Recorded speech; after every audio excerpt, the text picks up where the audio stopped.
शब्दों के साथ साथ सुंदर वाणी में हुई सरस्वती वंदना है। और आशा है आज हमारी इस गोष्ठी में सरस्वती माँ की कृपा बनी रहेगी, ऐसी हमें आशा है। और इन्हीं शब्दों के साथ स्वागत भाषण के लिए मैं सादर आमंत्रित करती हूँ आदरणीय डॉक्टर सरस्वती वर्मा जी, महासमुंद छत्तीसगढ़ से। स्वागत है आदरणीय महोदय आपका स्वागत भाषण के लिए। जी बहुत बहुत धन्यवाद मैम। आप सभी को मेरा सादर नमन। स्वागत जी, स्वागत करते हैं हमारे बीच आपका, सुशोभित किया यह मंच, आभार है आपका, स्वागत है आपका, स्वागत है आपका। विश्व हिंदी साहित्य सेवा संस्थान प्रयागराज उत्तर प्रदेश द्वारा आपके 119वीं आभासी राष्ट्रीय संगोष्ठी, जिसका विषय है रीतिकाल के प्रमुख नाटक, मैं आप सभी का स्वागत अभिनंदन करती हूँ, वंदन करती हूँ। सर्वप्रथम हम संगोष्ठी की अध्यक्षता कर रहे हैं हमारे सभी के मार्गदर्शक परम पूजनीय आदरणीय डॉक्टर शहाबुद्दीन शेख सर का मैं स्वागत वंदन करती हूँ, जिनके मार्गदर्शन में आज की यह संगोष्ठी आयोजित है। मैं स्वागत करती हूँ विश्व हिंदी साहित्य संस्थान प्रयागराज के सचिव महोदय आदरणीय गोकुलेश्वर सर का, जो इस प्रकार के नवीन विषयों पर विचार कर प्रति माह संगोष्ठी का आयोजन करते हैं। धन्यवाद, आभार और स्वागत सर आपका। आज की संगोष्ठी की मुख्य अतिथि आदरणीय डॉक्टर सुगंधा घरपणकर मैम का मैं हार्दिक स्वागत अभिनंदन करती हूँ कि आज आपको सुनने का अवसर हमें प्राप्त होगा। स्वागत है मैम आपका। विशिष्ट वक्ता के रूप में हमारे साथ हैं आदरणीय डॉक्टर प्रेरणा उबाले मैम। आपके महत्वपूर्ण विचारों का आज हमें सौभाग्य मिलेगा सुनने को। मैं सादर अभिनंदन करती हूँ मैम आपका। वक्ता के रूप में हमारे साथ हैं आदरणीय डॉक्टर रूपाली चौधरी मैम, आपका स्वागत है मैम। और आज महत्वपूर्ण विषय पर अपने विचार व्यक्त कर हम सभी को लाभान्वित करेंगे। स्वागत है मैम आपका। कार्यक्रम की संयोजक आदरणीय श्रीमती पुष्पा श्रीवास्तव मैम, आपका स्वागत वंदन करती हूँ मैम आज की गोष्ठी में।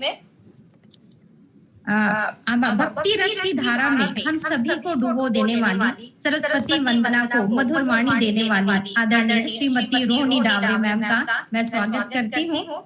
पूरे कार्यक्रम को एक कड़ी से दूसरे कड़ी में जोड़ने वाली आज की संगोष्ठी की संचालन करता आदरणीय डॉक्टर रश्मि चौबे मैम का भी मैं स्वागत करती हूँ। और इस राष्ट्रीय संगोष्ठी में जुड़े आदरणीय ओम प्रकाश सर, आदरणीय भरत सेनकर सर और अनेक विद्वजन जो जुड़े हैं इस संगोष्ठी में, और जिनके जुड़ने से ही हमारा आज का यह जो संगोष्ठी है वह सफल होगा। आप सभी का पूरे विश्व हिंदी साहित्य सेवा संस्थान की ओर से मैं स्वागत करती हूँ, वंदन करती हूँ, अभिनंदन करती हूँ। धन्यवाद। बहुत बहुत धन्यवाद आदरणीय मैम, बहुत सुंदर शब्दों में आपने स्वागत किया और स्वीकृत आमंत्रण किया रखा हमारा नाम कैसे करे कृतज्ञता। स्वागत है श्रीमान। सभी को स्वागत करते हुए आइए हम अगली कड़ी की ओर चलते हैं। यहाँ पर सभी जुड़े हैं उनको एक बार फिर से स्वागत करते हुए। मुस्कुराकर दर्द भुलाकर रिश्तों में बंद थी दुनिया सारी, हर पग को रोशन करने वाली वो शक्ति है एक नारी, वो शक्ति है एक नारी। इन्हीं शब्दों के साथ आज के वक्ता आदरणीय डॉक्टर रूपाली दिलीप चौधरी जी, सहायक प्राध्यापक हिंदी, डॉक्टर AGD बेंडले महिला महाविद्यालय जलगांव महाराष्ट्र से हैं हमारे साथ। उनका स्वागत करती हूँ मैं। स्वागत है आदरणीय महोदय आपका, आपके उद्बोधन के लिए इस मंच पर। धन्यवाद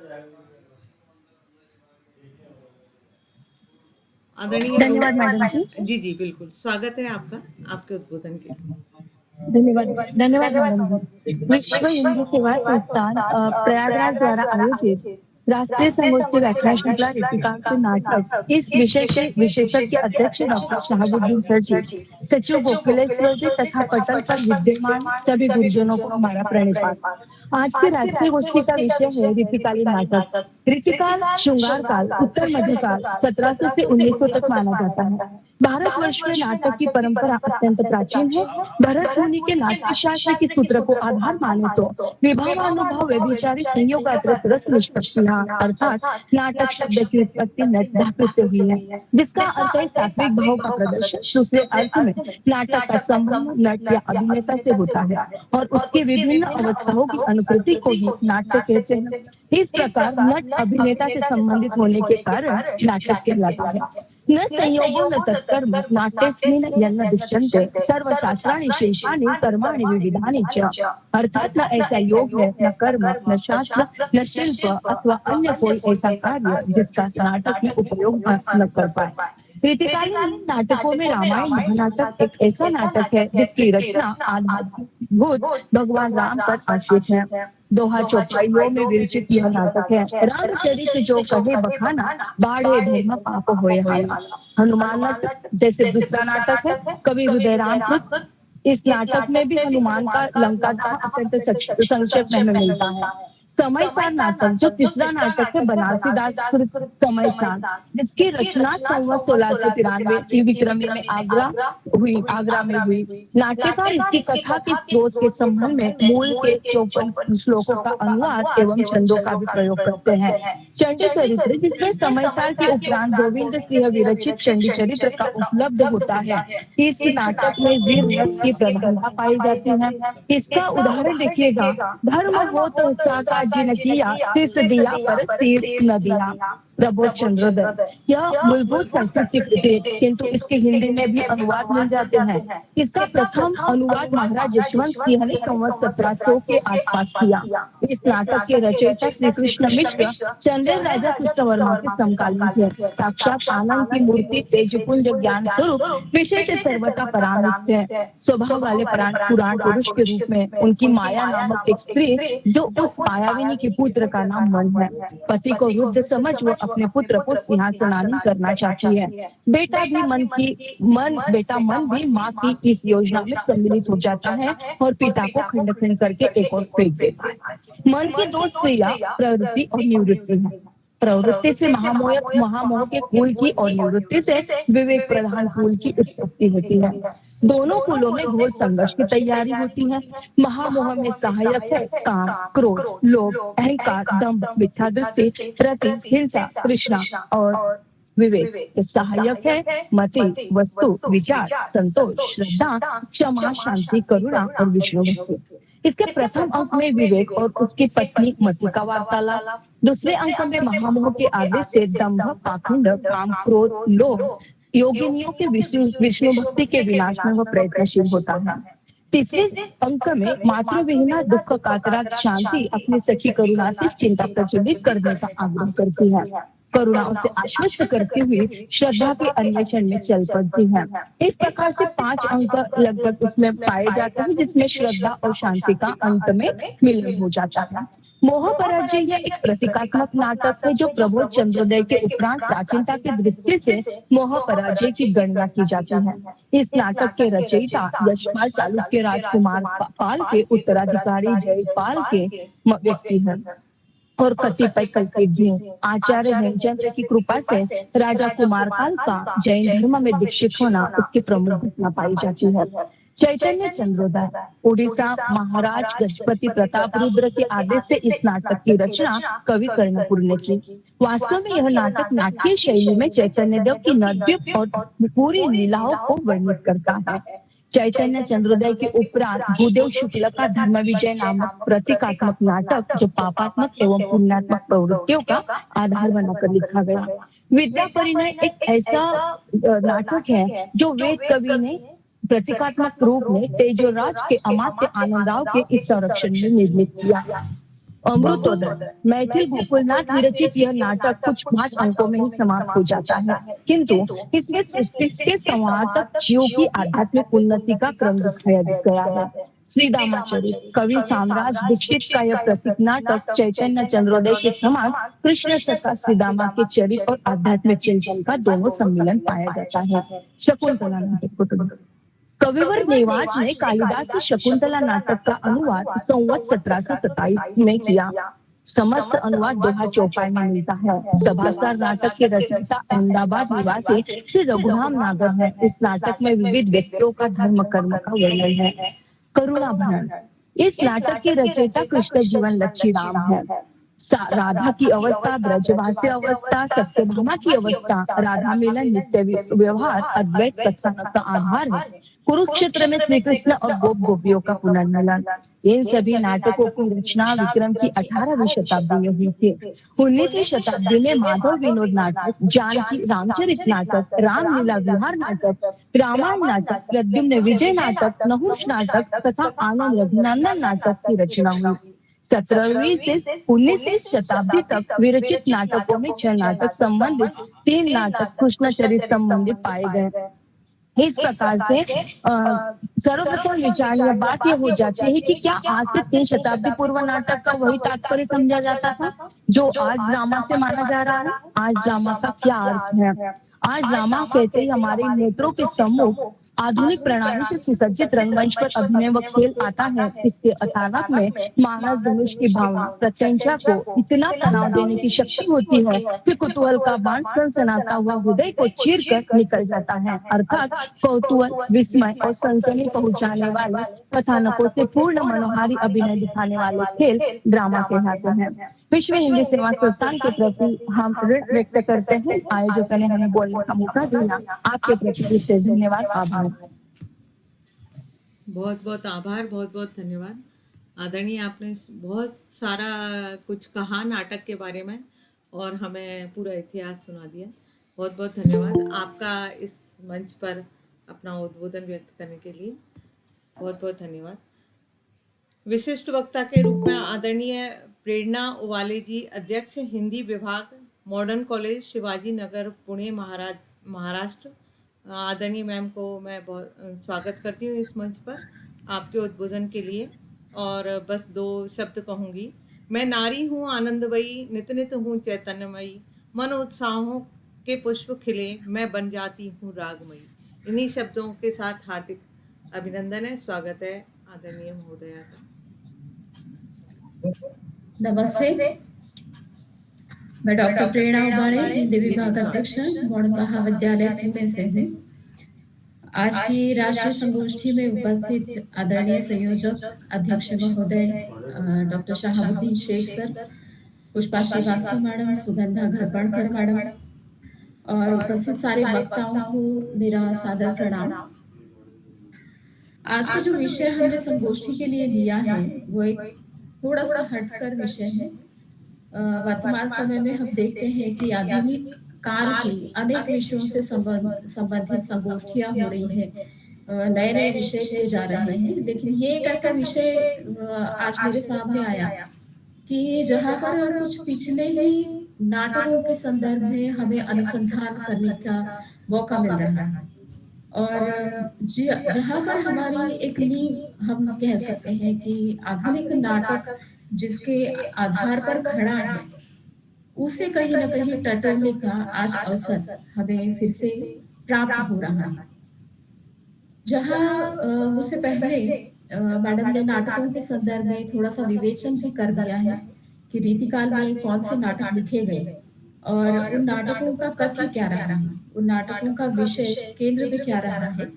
थोड़ा सा उसे मैं पुनरावृत्ति उसकी न करते हुए एक समग्र विवेचन करना चाहूंगी कि रीतिकाल में साधारण रूप से किस तरह के नाटक लिखे गए, उसका प्रभाव क्या हुआ और वर्तमान समय में उसका महत्व आज बना है या नहीं बना है। थोड़ा सा उस बारे में हम लोग जरूर चर्चा करना चाहेंगे। ये जो सारा रीतिकाल का वातावरण हम देखते हैं कि सामाजिक हो, राजनीतिक हो, धार्मिक सारी पृष्ठभूमियां उस समय की रहे, ये भक्ति काल से और आधुनिक काल से अगर तुलना की जाए तो निश्चित रूप से हमें अलग दिखाई देती है। ये बीच का ऐसा काल है कि जिस समय बिल्कुल ही भारत कुछ अलग दौर से गुजरने लगा। इस समय हम कह सकते हैं कि भक्ति काल में जिस तरह की एक श्रृंगार की परंपरा रही, वो श्रृंगार की परंपरा हमारे सामने आई भक्ति के रूप में। भक्ति को ही प्रवाहपूर्ण और एक सशक्त माध्यम बनाकर, उसे आधार बनाकर रचनाएं लिखी गई और आधुनिक काल में हम देखते हैं कि नए-नए विषय साहित्य के साथ जुड़ गए, नई-नई विचारधाराएँ साहित्य के साथ आने लगी। लेकिन बीच में ये संक्रमण का एक ऐसा काल रहा कि जिसमें पूरी तरह से आधुनिक तो नहीं कहा जा सकता है, लेकिन पूरी तरह से भक्ति से संबंधित भी नहीं कहा जा सकता है। एक इस तरह की रचनाएँ जो है जो लिखी गई, चाहे वो नाटक हो, काव्य हो, कुछ लक्षण ग्रंथ हो, ये विचारों को पूरी तरह से प्रस्थापित करने वाले नाटक या रचनाएँ इस काल में नहीं निर्माण हुई हैं। यहाँ पर अलग-अलग कालों की जो रचनाएँ हैं, उनका प्रभाव हमें रीतिकाल की रचनाओं पर दिखाई देता है। कि जैसे हम कह सकते हैं कि रीतिकालीन नाटक अगर किस तरह के बने हुए हैं कि उस पर संस्कृत का या संस्कृतकालीन नाटकों का प्रभाव है। दूसरी तरफ हम ये भी देखते हैं कि रास शैली का भी प्रभाव है, कि अपभ्रंश मिश्रित भाषा भी उसमें दिखाई देती है। ब्रज भाषा भी उसमें दिखाई देती है, अवधी भी उसमें दिखाई देती है। एक अलग-सा सम्मिश्रण जो है इस काल की भाषा में भी हमें मिलता है।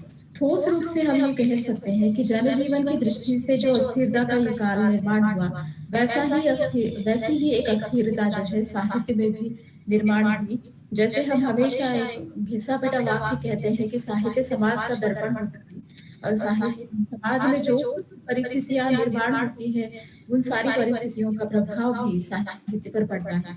वैसे ही रीतिकाल के संदर्भ में ये कहा जा सकता है कि उस समय की जो सामाजिक राजनीतिक परिस्थितियाँ रहीं, उसके कारण जो है यहाँ साहित्यिक रचनाओं के विषय या साहित्यिक रचनाओं का जो एक वातावरण है, वो बदल गया है।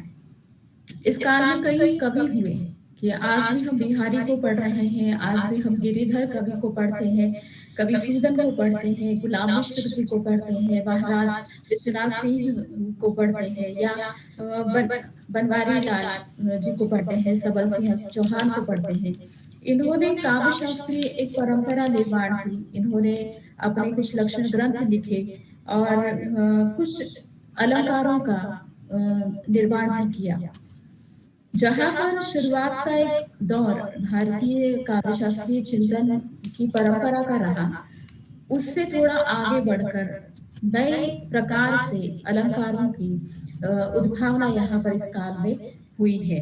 रीतिकाल में काव्य ग्रंथों की अपेक्षा हम कह सकते हैं कि नाटकों की संख्या जो है थोड़ी कम है, या काव्य शास्त्र को लेकर, साहित्य को लेकर सैद्धांतिक पक्ष के संदर्भ में जितना विवेचन, जितना चिंतन हुआ, जितना लिखा गया, उतना नाटकों के संदर्भ में या नाटकों के निर्माण कम हुए।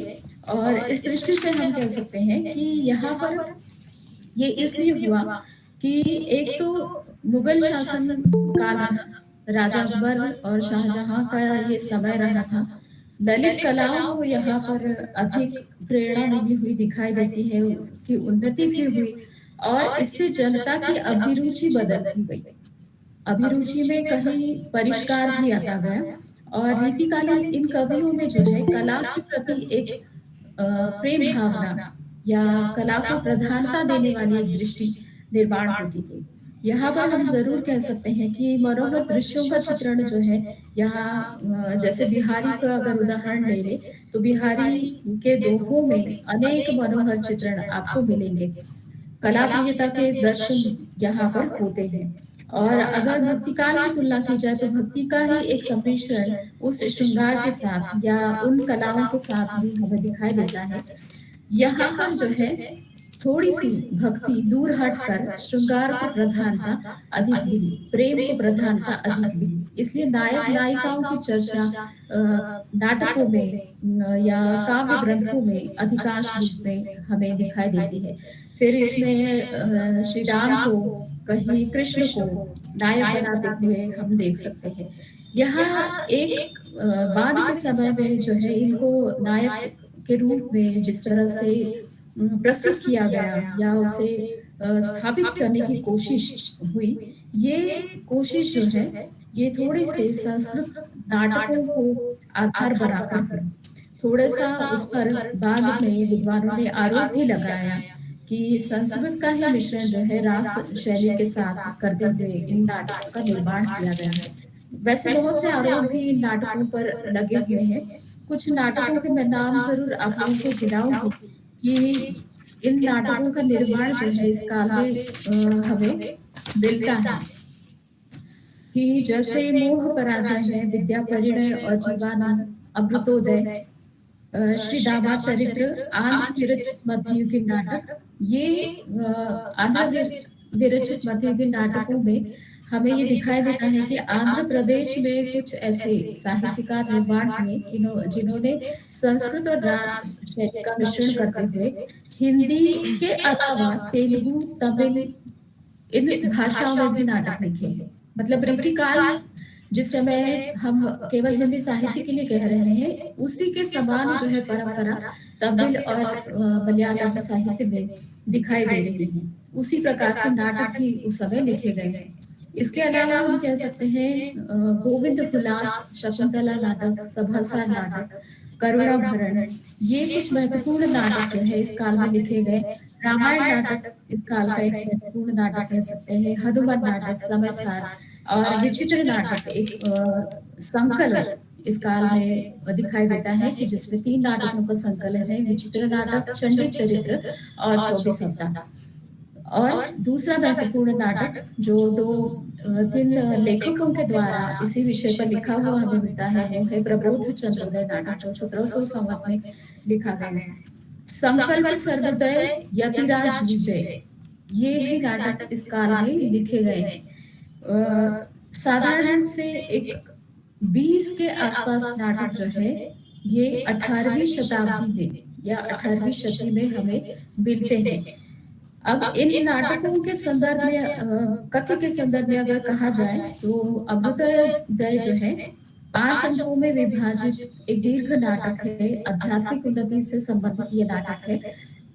श्री दामा चरित्र जो है श्री कृष्ण को एक नायक के रूप में प्रस्तुत करने वाला नाटक है, लेकिन श्री कृष्ण और सुदामा की कथा यहाँ पर वर्णित है। और जैसे मैंने कहा कि आंध्र विरचित नाटक मध्ययुगीन काल में लिखा गया नाटक जो है, इसका रचना काल काफी लंबा हमें दिखाई देता है। 1684 से 1711 तक ये इस काल में अलग अलग लेखकों के द्वारा कुछ नाटकों का निर्माण यहाँ पर हुआ है।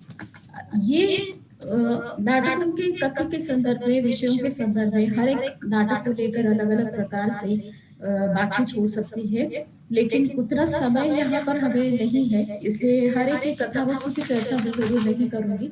लेकिन शुरुआत में जब मुझे ये विषय मिला तो मुझे ऐसा लगा कि रीतिकाल में जो है, बिल्कुल शुरुआत में मैंने पढ़ा तो केवल 4 ही नाटक मेरे हाथ में या उनकी जानकारी मुझे मिली, लेकिन जैसे जैसे उसकी खोज मैंने की, एक 15-16 पुस्तकें मुझे ऐसे ठोस रूप में मिली कि जहाँ पर एक 40 के आसपास नाटकों का उल्लेख, उनकी जानकारी मिलती है।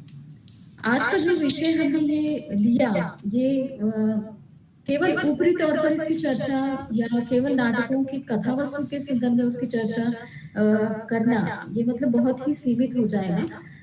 इन नाटकों की संवेदना जो है या कथ्य जो है पूरी तरह से पौराणिक हमें दिखाई देता है।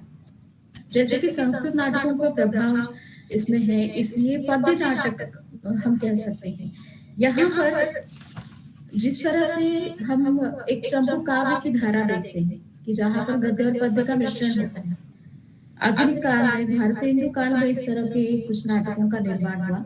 उसकी शुरुआत जो है हमें यहाँ पर रीतिकाल में जरूर दिखाई देती है कि संस्कृत का प्रभाव लेते हुए उस तरह के अलंकार, उस तरह की छंद बद्धता लेते हुए उस प्रकार से रचना कर देना जो है यहाँ पर एक महत्वपूर्ण माना है। और अधिकांश रचनाकारों ने ये ध्यान रखा कि उस तरह का प्रभाव हमें लेना ही है।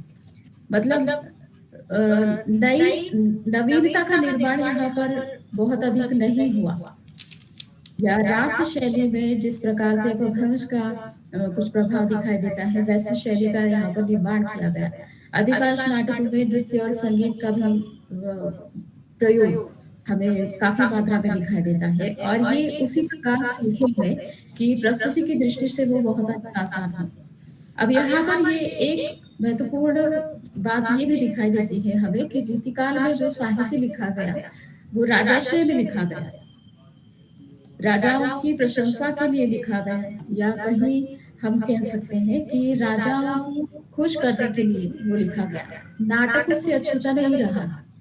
नाटकों का जो अभिव्यक्ति पक्ष है, नाटकों का जो प्रस्तुतिकरण पक्ष है, वो इसमें यहाँ पर उस उद्देश्य को पूरा करते हुए हमें दिखाई देता है कि नाटकों में जो नृत्य और संगीत का चित्रण हुआ है या उसका एक प्रभाव निर्माण करने की कोशिश की है, पूरी तरह से जनरुचि के लिए, मनोरंजन के लिए भी वो दिखाई देता है।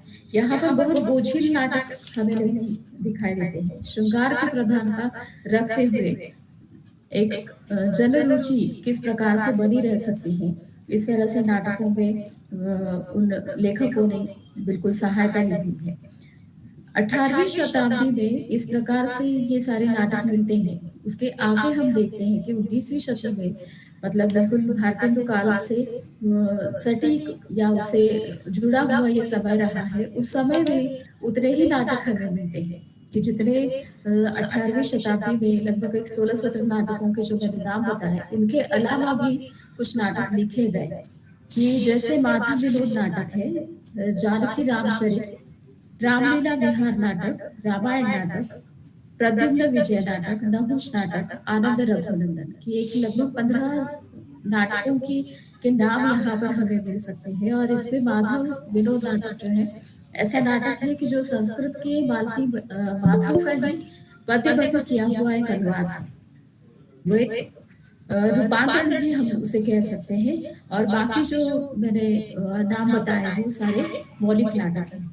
और यहाँ पर भी एक समान सूत्र हमें मिलता है कि जो श्री राम का चरित्र है, जो श्री कृष्ण का चरित्र है, वो यहाँ पर आधार बनाया गया है कि उन्हीं के चरित्र पर ये सारे रचनाएं निर्माण हुई है। और एक प्रभाव यहाँ पर हमें भक्ति काल का दिखाई देता है कि जो वैष्णव धर्म से संबंधित है, कि वैष्णव धर्म में जो नवजागरण की बात हुई, समाज सुधार की जो बात हुई, वो बात जो है यहाँ पर 19वीं शताब्दी में धीरे धीरे होने लगी। और बाद में हम आगे देखते हैं कि उसी का प्रभाव जो है नवजागरण भारतेंदु काल में होता हुआ दिखाई देता है कि कथा वस्तु ही इस तरह से यहाँ पर 19वीं शताब्दी में रीतिकालीन नाटकों में छुटपुट रूप में आने लगी कि कहीं ना कहीं समाज में अब जागृति लाना, या जो श्रृंगार एक संपूर्ण साहित्य का हिस्सा बन गया, या समाज में उसी प्रकार का वातावरण बन गया, उससे कहीं आगे बढ़ने की बात जो है यहाँ पर धीरे धीरे होने लगी है। कहीं कहीं इस काल के नाटकों की तुलना जो है आज हम देखते हैं कि पाश्चात्य नाटकों से भी की जाती है। और कहीं कहीं उसके विरोध भी किए गए, कहीं उस पर आरोप भी लगाए गए कि रीतिकाल में जो नाटक लिखे गए हैं वो नाटक जो है बहुत सामान्य से लिखे गए नाटक है, या कहीं हम कह सकते हैं कि केवल संस्कृत से प्रभावित है नाटक, या शुरू का जो आदिकाल का एक दौर हमारा रहा कि जहाँ पर डिंगल और पिंगल भाषा रही, वैसी एक भाषा का प्रभाव और रास शैली का प्रभाव जो है यहाँ पर बिल्कुल अडॉप्ट किया गया है, इस तरह का आरोप भी लगाया जाता है। इस तरह के विद्वानों ने अलग अलग प्रकार से चर्चाएं की हैं। जो इन नाटकों का कथ्य हमें पौराणिक दिखाई देता है, ये कहीं कहीं नाटकों के प्रकारों में पौराणिक नाटकों में ही शामिल किए गए हैं कि यहाँ पर उस रीतिकाल का प्रभाव उन पर माना ही नहीं गया है, बल्कि नाटकों के प्रकारों के अंतर्गत उसको अलग रूप से बिल्कुल शामिल कर दिया गया है। और केवल पुराण के आधार पर या उनकी कथाओं के आधार पर लिखे गए नाटक इस तरह से माने गए हैं। कुछ नाटक बहुत छोटे मिलते हैं, 2 अंकों के मिलते हैं, कुछ 4 अंकों के नाटक है, कुछ नाटक जो है 5 अंकों के मिलते हैं। और ये सारे नाटक जो है ऐसे हैं कि जो राज दरबार में खेले जा सकते हैं, कहीं बिना तामझाम के भी खेले जा सकते हैं, केवल अब अभिनय के आधार पर या सांकेतिक रूप में जो है कुछ हाव भाव के आधार पर ये खेले जा सकते हैं। इस तरह के नाटकों का निर्माण यहाँ पर हुआ है। रीतिकालीन नाटकों की एक विशेषता ये भी कही जा सकती है कि यहाँ पर एक तुलना जो है पाश्चात्यों के साथ करने के बाद ये आरोप लगाया गया कि ये पद्य नाटकों की संख्या जो है यहाँ पर बढ़ी है। उसी समय जो है हम देखते हैं कि शेक्सपियर के कुछ नाटकों के साथ इसकी तुलना की गई है और उस दौर में जो है ये देखा गया है कि शेक्सपियर के नाटकों को बहुत सर्वोत्तम हमने माना या उस समय के जो पाश्चात्य विद्वान है, पाश्चात्य नाटककार है, उनके भी नाटककारों को हमने बहुत महत्वपूर्ण स्थान दिया। लेकिन उसी समय जो है हम देखते हैं कि रीतिकाल में जो नाटक जो पद्य में लिखे गए, उसकी काफी आलोचना हुई। कि हालांकि शेक्सपियर के समकाल में जो दूसरे पाश्चात्य नाटककार रहे, उन्होंने भी पद्य नाटक लिखे, लेकिन भारतीय लोगों ने उनकी आलोचना नहीं की है। भारतीय विद्वानों ने उनकी आलोचना नहीं की है, बल्कि रीतिकालीन नाटकों की, अपने ही नाटकों की आलोचना की है। हालांकि ये एक दोष हमें हमारी विचारधारा का कह सकते हैं कि इस तरह से देखने की दृष्टि जो है हमारी रीतिकालीन नाटकों की ओर बनी हुई है। और दूसरा एक आरोप इसमें लगाया गया कि ये नाटक जो बहुत छोटी जगहों पर ही खेले जा सकते हैं या इसके लिए जो है बड़े रंगमंचों की आवश्यकता नहीं है। लेकिन दूसरा उसका दोष ये बन जाता है कि इसमें क्रियाशीलता का अभाव है। जैसे आज के कहीं मंच पर हमें ये दिखाई देता है कि एक बड़ा कोई मंच होता है और कोई पात्र जो है एक जगह से दूसरी जगह पर जा सकता है, हाव भाव करने के लिए उसे काफी सहूलियत मिलती है, स्वतंत्रता होती है। बहुत सारी क्रिया व्यापारों का उपयोग जो है वहां पर हो सकता है, लेकिन इन नाटकों में इस तरह की बात हमें नहीं मिलती है। इस तरह से एक विवेचन हमें कहीं आलोचकों से मिलता है।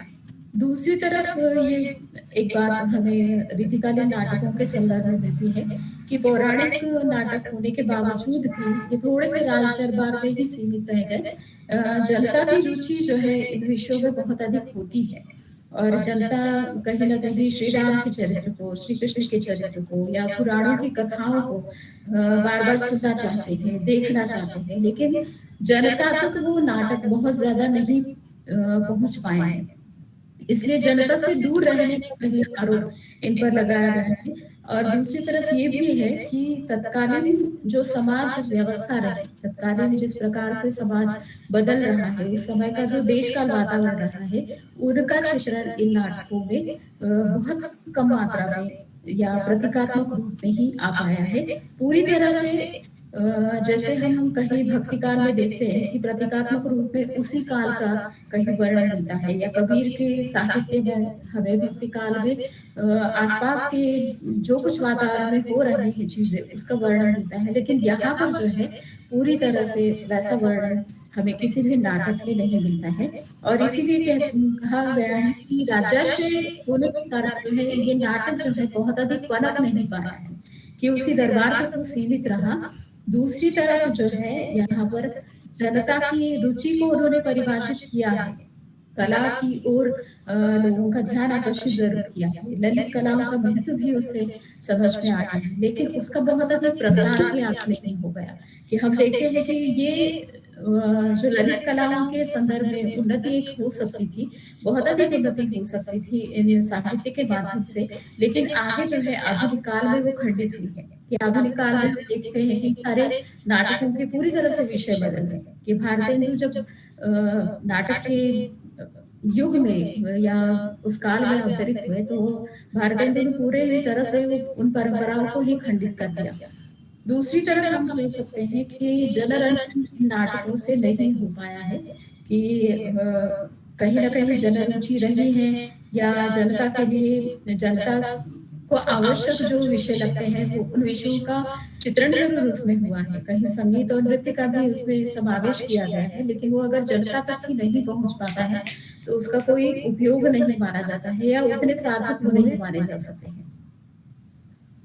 अंग विभाजन की दृष्टि से हम देखते हैं कि अलगता यहाँ पर दिखाई देती है। हनुमान नाटक में हमें अलग दिखाई देती है या सुदामा चरित्र में हमें अलग दिखाई देती है। हर एक नाटककार ने जो है यहाँ पर अपनी ओर से कुशलता दिखाने का प्रयास किया है कि नाटक जो है एक ही परिपाटी में नहीं लिखा गया है। दृश्य परिवर्तन भी हमें यहाँ बिल्कुल अलग लगता है। अभिनय के कुछ संकेत जो है यहाँ पर दिए गए हैं, लेकिन कहीं कहीं ये महसूस होता है कि वो बहुत अधिक मात्रा में दिए गए हैं। कि सहज अभिनय के लिए जिस तरह से हमारे यहाँ पर सात्विक अभिनय, आहार्य अभिनय की चिंतन हुए और उस दृष्टि से वो बहुत अधिक सरस माने गए, लेकिन उसका कहीं उपयोग यहाँ पर नाट्य चिंतकों ने या नाटककारों ने भी नहीं किया हुआ है। लेकिन ऐसा होने के बावजूद मतलब कई सारे आरोप हैं, कई सारे रीतिकालीन नाटकों के दोष भी सब सामने आ जाते हैं, लेकिन फिर भी यहाँ पर जो कुछ तथ्य है, जो कुछ कथावस्तु है, उनमें एक जन कल्याण की भावना ज़रूर दिखाई देती है।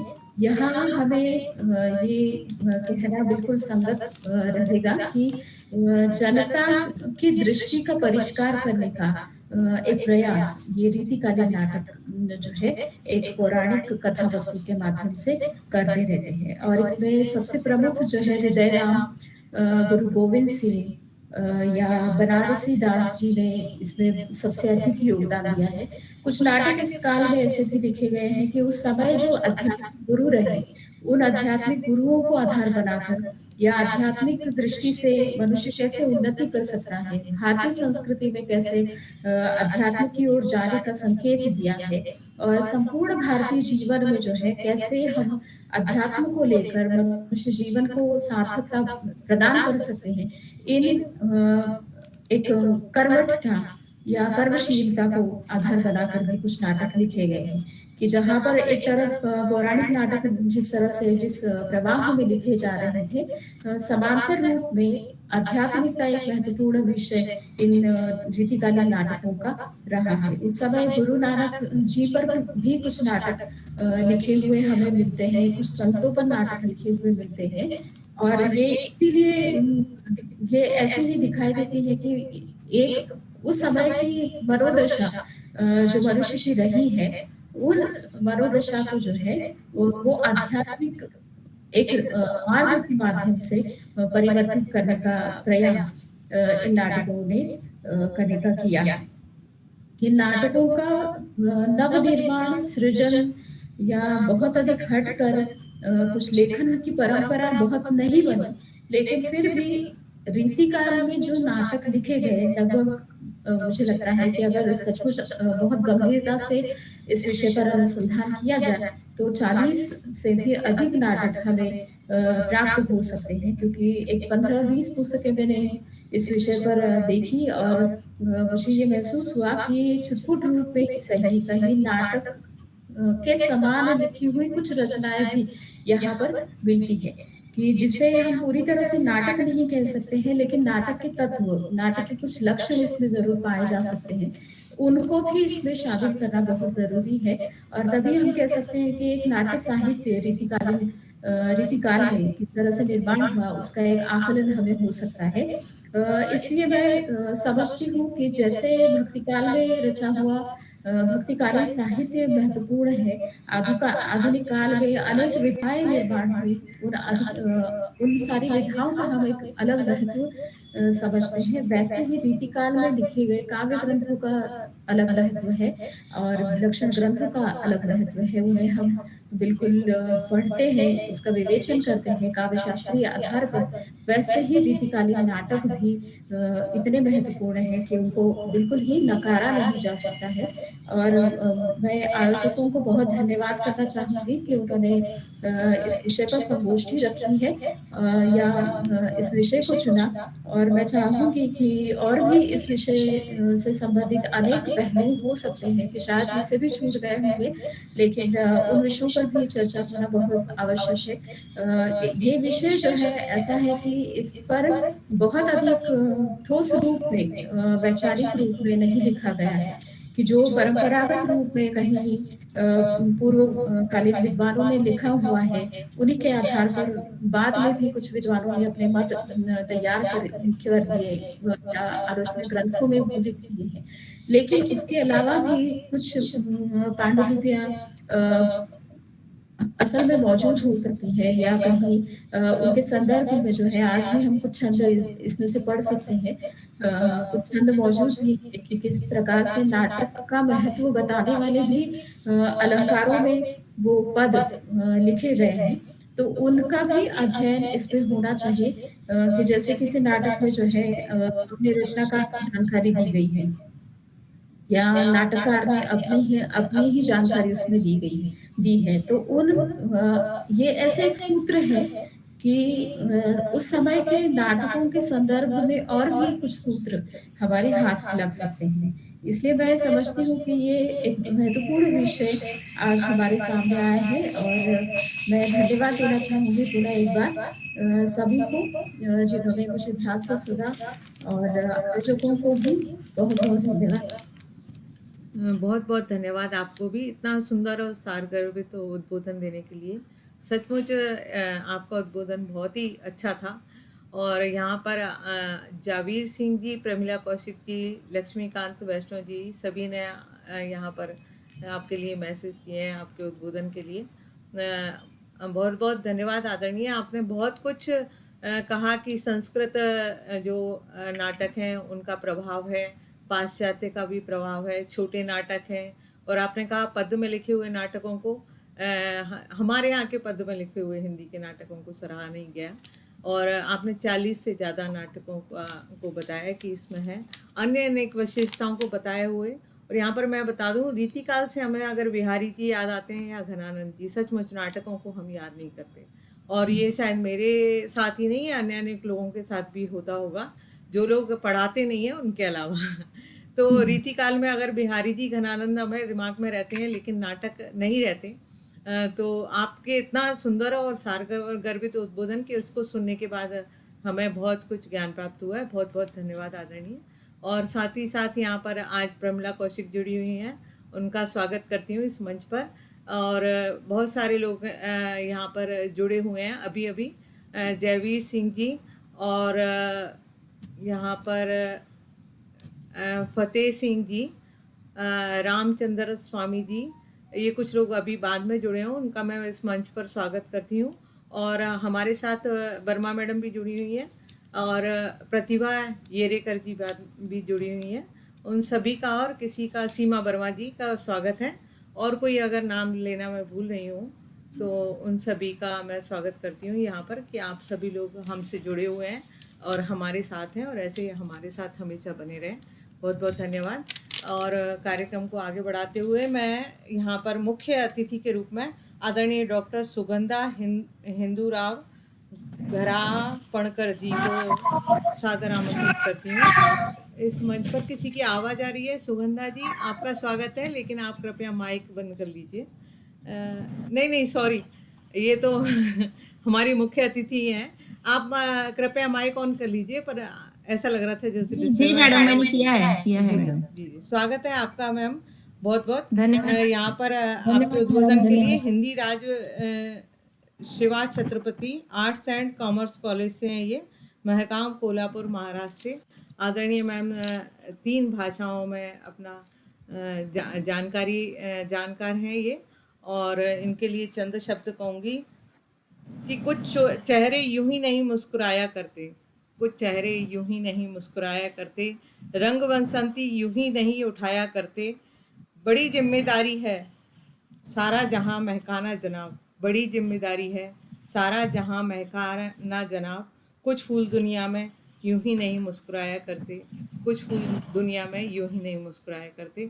इन्हीं चंद शब्दों के साथ आपका स्वागत है आदरणीय मुख्य अतिथि महोदया इस मंच पर। धन्यवाद मैडम, धन्यवाद। स्वागत। डिजिटल मंच पर उपस्थित सभी विद्वानों को मेरा नमस्कार। विश्व हिंदी साहित्य सेवा संस्थान प्रयागराज के सभी सदस्यों को मेरा नमस्कार।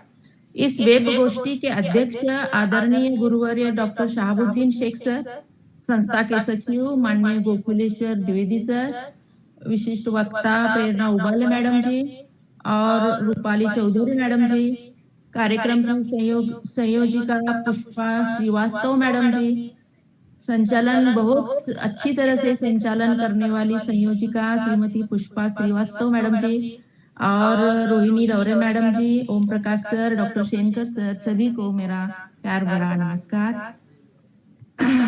विश्व हिंदी साहित्य सेवा संस्थान प्रयागराज उत्तर प्रदेश के तत्वाधान में आयोजित आज की वेब गोष्ठी रीतिकाल के प्रमुख नाटक 20 विषयों पर आधारित, इसमें आप सभी सम्माननीय विद्वानों को मेरा नमस्कार। रीतिकाल का हिंदी साहित्य में देखा जाए तो काल विभाजन किया गया, आदिकाल, भक्तिकाल, रीतिकाल और आधुनिक काल। इसमें से रीतिकाल 1700 से 1900 तक माना जाता है। हिंदी साहित्य के आदिकाल में अनेक साहित्यिक गतिविधियों का सम्मिश्रण दिखाई देता है, तो भक्ति काल में पारलौकिक की प्रधानता उपलब्ध होती है। रीतिकाल का साहित्य इससे अलग प्रकार का साहित्य है। इस युग के साहित्य को परलोक तथा मोक्षादि की चिंता नहीं थी, अपितु इसका जीवन के प्रति भौतिक दृष्टिकोण रहा है। रीतिकालीन साहित्य लोक साहित्य तथा सिद्धांत साहित्य के बीच का साहित्य माना जाता है। इसमें होने वाली पांडित्य प्रदर्शन की प्रबल भावना के कारण कवि कर्म तथा आचार्य कर्म का एक साथ निर्वाह करने वाले साहित्यकारों का प्रभाव रहा है। भावुक और कला का अद्भुत समन्वय करने वाले रीतिकालीन कवि ने काव्य को शुद्ध कला के रूप में ग्रहण किया था। इस युग के सभी वर्गों में रीतिबद्ध, रीति सिद्ध और रीति मुक्त में विभाजित किया गया। रीतिकालीन काव्य धार्मिक प्रचार, भक्ति का माध्यम या समाज सुधार का साधन नहीं था, वह ऐतिहासिक नई दृष्टि का परिचायक था। यह जनपद के राजपद की ओर अग्रसर होने वाला काव्यधारा होने के कारण इसमें तात्कालीन सामाजिक, राजनीतिक, धार्मिक परिवेश के प्रभाव के कारण विलासिता आ गई थी। अतः आलोच्य इकाई में हम रीतिकालीन परिस्थिति को देख सकते हैं। तो हिंदी साहित्य में रीतिकाल में नाटक जो है वो नाटक भारतेंदु हरिश्चंद्र से पूर्व हिंदी में नाटक साहित्य न के बराबर था। आज इस प्रेरणा उबाले मैडम जी ने तो हिंदी के जो रीतिकाल के नाटक है, बहुत सारे नाटकों को यहाँ पर समेटा है और हमें जो मालूम नहीं था वो भी उन्होंने हमें बता दिया है। इसकी मैं ज्यादा से ज्यादा पुनरावृत्ति नहीं करूंगी। तो हिंदी के नाटक जो है भारतेंदु हरिश्चंद्र से पूर्व हिंदी में नाटक साहित्य न के बराबर था और जो कुछ भी वह नाममात्र के लिए था। उन नाटकों में न नाटकीय लक्षण थे न मौलिकता थी। अधिकांश नाटक संस्कृत के नाटकों के आधार पर लिखे हुए पद्यबद्ध नाटकीय काव्य थे। इस प्रकार के नाटकों में 15वीं शताब्दी में लिखा गया विद्यापति का रुक्मिणी परिणय तथा परिजात परिणय 17वीं शताब्दी में रुधिराम द्वारा लिखा गया हनुमानाटक नाटक, महाराज यशवंत सिंह का लिखा हुआ प्रबोधन चंद्रोदय नाटक, 18वीं शताब्दी का देव कवि द्वारा लिखा गया देव माया प्रपंच तथा नेवाज कृत शकुंतला नाटक, 19वीं शताब्दी में लिखा गया महाराज विश्वनाथ सिंह का आनंद रघुनंद तथा ब्रजवासी का प्रबोध चंद्रोदय 20वीं शताब्दी के नाटकों में आता है। तो इस प्रकार यहाँ नाटक जो है वो नाटकों में भारतेंदु काल में, जो भारतेंदु काल का युग जो है 1857 से 1900 तक भारतेंदु काल माना जाता है। रीति काल में भी मौलिक तथा अनुदित 2 प्रकार के नाटक लिखे गए। इस काल में प्रताप नारायण मिश्र जी ने गो संकट यह नाटक लिखा। काली प्रभु ज्वारी थारी मीट भरी राधा कृष्ण दास ने रानी पद्मावती, महाराणा प्रताप ने दुखिनी बाला ने बूढ़े मुंह काले लोग चले तमाशे आदि नाटक लिखे गए। बद्रीनाथ चौधरी प्रेमधन आदि इस नाटक के अन्य नाटककार है।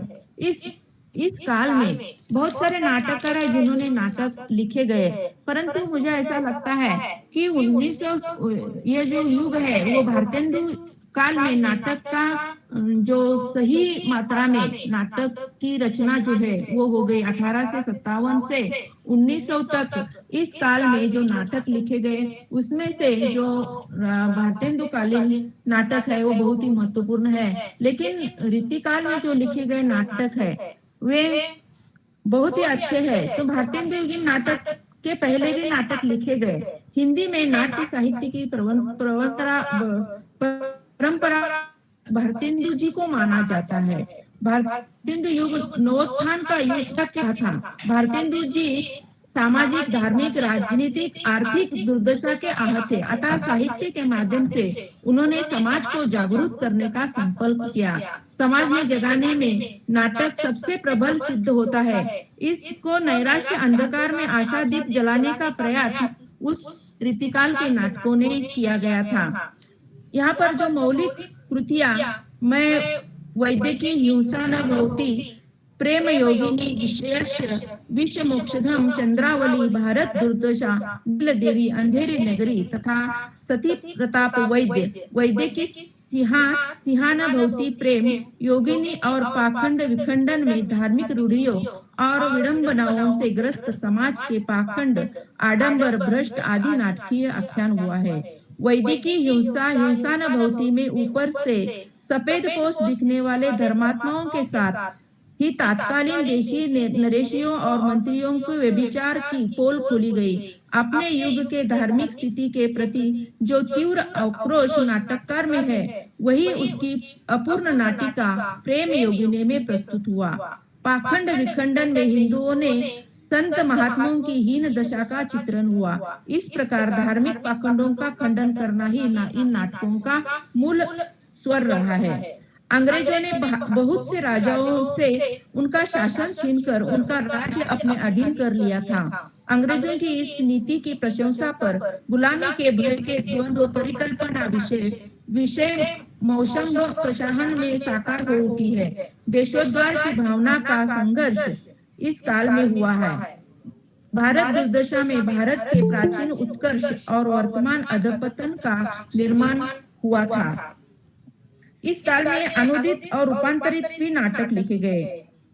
बंगला तथा संस्कृत के नाटकों में हिंदी अनुवाद भी किए गए, जिनमें रत्नावली नाटक, पाखंड विखंडन, प्रबोधन, चंद्रोदय आदि नाटक लिखे गए। पौराणिक नाटक जो है उन नाटकों में 1927 शीतला प्रसाद त्रिपाठकृत रामचरित नाटक उल्लेखनीय है। श्री कृष्ण चरित संबंधी नाटकों में अंबिका दत्त व्यासकृत, ललिता और कल्पवृक्ष, सूर्य नारायण सिंहकृत, श्याम अनुराग नाटिका उल्लेखनीय है। ऐतिहासिक नाटक धारा नील देवी से प्रारंभ होती है। ऐतिहासिक नाटकों में श्रीनिवास दास कृत संयोगिता संयोवर 1886 में, राधाचरण गोस्वामी कृत 1895 में और राधा कृष्ण दास महाराणा प्रताप ये नाटक लिखे गए। समस्या प्रधान नाटक जो है वह भी नाटकों में सामाजिक नाटकों की प्रसंगों में नारी समस्या को जिस ढंग से उठाया था वही उनके मंडल की सभी नाटककारों की छाया रहा। प्राचीन आदर्शों के अनुरूप उनमें पति निष्ठा की प्रतिष्ठा की गई और नवीन भावनाओं के अनुरूप बाल विवाह निषेध, पर्दा प्रथा विरोध, विधवा विवाह तथा स्त्री शिक्षा का समर्थन किया गया। श्री राधाचरण दासकृत दुखिनी बाला, प्रताप नारायण मिश्र कृत कला कौतुक, बालकृष्ण भट्ट जैसे काम जैसे परिणाम, काशीनाथ खत्री विधवा विवाह आदि नारी समस्याओं के केंद्र बिंदु पर लिखे नाटक लिखे गए। इन समस्या प्रधान नाटकों के मूल स्वर समाज सुधार है। इन समस्या प्रधान नाटकों में यहाँ पर समाज सुधार, इस युग में जो तीव्र संघर्ष, सामाजिक स्तर, सुधारवाद आदि की भावना रहा है, इसका मुख्य विषय रहा है। प्रेम प्रधान धारा रीतिकाल की श्रृंगारिक प्रवृत्ति भारतेंदु युग की कविताओं में नहीं नाटकों में देखने को मिल जाती है। प्रेम प्रधान रोमानी नाटकों में श्रीनिवास दास कृत रणधीर प्रेम मोहिनी, किशोरीलाल गोस्वामी कृत मयंक मंजरी और प्रणयिनी प्रणयन, खड़ग बहादुर मल कृत रति कुसुमायुद्ध, शालिग्राम कृत शुक्ल कृत लावण्यवती सुदर्शन तथा गोकुलनाथ शर्मा कृत पुष्पवती उल्लेखनीय है। यदि भी नाटकों में उपदेशों की भी सर्वत्र भरमार है, जिसमें समय का सदुपयोग, वेश्या से घृणा, छोटे बड़े के भेद, व्यर्थता, भाग्यवाद में विश्वास आदि विषयों पर भी उपदेश दिए गए हैं। इन नाटकों की विषय वस्तु का अभिप्राय रोमांटिक रहा है। राष्ट्रीय प्रसाधन धारा में राष्ट्रीय और व्यंग्यात्मक नाटकों की परंपरा नील देवी, भारत दूरदर्शन आदि द्वारा चलाई गई। उसका मूल कारण सांस्कृतिक और राष्ट्रीय दृष्टि से उपस्थित संक्रांति काल ही था। प्राच्य और पाश्चात्य संस्कृति की टकराहट से नव जागरण का आलोक विकीर्ण हो रहा था और नाटककारों ने इस जागरण के अभिव्यक्त करने के लिए प्रसाहनों को चुना। इस युग में राष्ट्रीय विचारधारा को उजागर करने वाले खड़ग बहादुर मल्लकृत, भारत आरत, अंबिका दास कृत, भारत सौभाग्य, गोपाल राम गमीकृत, देशा देशा आदि नाटक जो है उल्लेखनीय नाम मिलते हैं। इन नाटकों में नवीन वैचारिक आलोक के फलस्वरूप इन प्रसाहनों में प्राचीन रूढ़ियों, घिसी हुई परंपराओं और अंधविश्वासों पर व्यंग किया गया है तथा समाज में महंतों और कुटिल जनों पर प्रहार किए गए हैं। आलोच्य युग के नाटक साहित्य का अवलोकन करने पर यह स्पष्ट होता है कि इस युग के नाटक विषय वैविध्य में पूर्ण है। युग के नाटक के अभिहित इस संक्रांति काल में अनेक युग प्रश्नों कथाकार, आलस्य, पारस्परिक फूट, मद्यपान, पाश्चात्य सभ्यता का अंधानुकरण, धार्मिक अंधविश्वास, पाखंड, छुआछूत, आर्थिक शोषण, बाल विवाह, विधवा विवाह, वेश्यागमन आदि को नाटकों का विषय बनाया गया। ऐसा नहीं है कि इन नाटकों में इनमें से एक या दो बातों को लिया गया हो, पर अवसर पाते ही सभी बातें एक ही नाटकों में गुंपित हुई है। इसमें कथानक भले ही शिथिलता आ गई हो, किंतु जनजीवन की विसंगति अवश्य स्पष्ट हो जाती है। उन्होंने भारत का अधपतन अपनी आंखों से देखा था। चारों ओर रूढ़िग्रस्त, निष्क्रिय और मानसिक दास्ता में जकड़ी हुई जनता, पाश्चात्य सभ्यता का दूषित प्रभाव, भ्रष्ट राजनीति, हृदय विदारक आर्थिक अवस्था आदि ने उनके हृदय में सुधारवादी और राष्ट्रीय विचारों को उद्रेकित किया था। फलस्वरूप नाटकों में राष्ट्रीय जीवन को उन्नत बनाने अनेक उपाय संकेतित हुए हैं। इनकी वाणी में निवेदित भारत की आकांक्षाओं का स्वर प्रतिनिधित्व होता है। अर्थात यहाँ पर नाटकों की भरमार हुई है और इन नाटकों में बहुत सारे नाटक लिखे गए हैं। मुझे यहाँ पर 10 मिनट दिए थे, 10-15 मिनट। वक्त बहुत कम है और कहानी बड़ी है, इसलिए मैं यहाँ की मैम, अगर आप कुछ और बोलना चाह रही हो, आपने कट कर दिया हो तो आप कृपया कंटिन्यू कर सकती हैं। आप मतलब कार्यक्रम की मैडम, क्या मैं एक बात कर सकती हूँ? नमस्ते। नमस्ते मैडम, आवाज आ रही है? हाँ आ रही है। क्या मैं एक बात कर सकती हूँ? हाँ, हमारा विषय रीतिकालीन नाटकों का है ना, आज की संगोष्ठी का, अभी वेबिनार का विषय। जी जी हाँ, तो हाँ, फिर जैसे उबारे मैडम ने कहा है कि रीतिकालीन नाटकों को लिया है, मैडम ने तो अभी पूरा आधुनिक काल को ही लिया है। हाँ, विषय अपना आपने दिया हुआ संगोष्ठी का है रीतिकालीन, बराबर है? ऐसा मुझे लग रहा है। आपको व्यक्ति आता होगा तो बात और है, लेकिन अभी मैडम ने पूरा गोशवारा दिया है आधुनिक नाटकों का, भारतेंदु के पश्चात का। कोई बात हमारी नहीं मैम, बात कभी यह कभी विषय रखा गया है रीतिकालीन नाटकों का, तो उस पर अगर थोड़ा सा प्रकाश डालोगे ना। हाँ ठीक, बिल्कुल बिल्कुल मैम। कभी कभी ऐसा होता है कि नाटकों की चर्चा करते करते कुछ और भी नाटक जुड़ जाते ठीक है मैडम, हैं। आपने मुझे आमंत्रित किया इसलिए नहीं धन्यवाद। नहीं, आपने बहुत अच्छा उद्बोधन दिया मैम। और कभी कभी ऐसा होता है कि नाटकों की चर्चा करते करते हम आगे भी किसी संदर्भ में कुछ नाटकों को जोड़ देते हैं। आदरणीय मैम ने हमें बताया कि इन जो रीतिकाल के नाटक थे उसमें शास्त्रीय और पाश्चात्य संस्कृति की टकराहट हमें देखने को मिलती है, और उन्होंने समस्या प्रधान नाटक की भी चर्चा की, और बहुत सारे जो संस्कृत से प्रभाव नाटक थे उनकी भी चर्चा की। और ऐसा नहीं होता, कभी कभी जब हम बोलते हैं तो एक काल से थोड़े आगे बढ़ जाते हैं, क्योंकि नाटक दिमाग में रहते हैं हमारे, तो उसको इस तरह से ना लेकर जो हमारे ज्ञान, जी मैम, जो ज्ञान की चीज़ें हैं हमें वो लेकर आगे बढ़ना चाहिए मेरे ख्याल से, है ना। तो हाँ बस वही कहने जी जी, तो बहुत सुंदर आदरणीय हमारी मुख्य अतिथि महोदया का बहुत सुंदर उद्बोधन था और हमें उससे एक बहुत सारी जानकारी प्राप्त हुई। ऐसा नहीं कहते हम, अगर कोई विस्तार से चल जाता है तो हम वो जानकारी भी ले सकते हैं। हाँ ये सच है, पर समय था हमारे पास, इसलिए कोई परेशानी नहीं कि अगर उन्होंने कुछ ऐसा भी बोल दिया। बहुत बहुत धन्यवाद आदरणीय मुख्य अतिथि महोदया।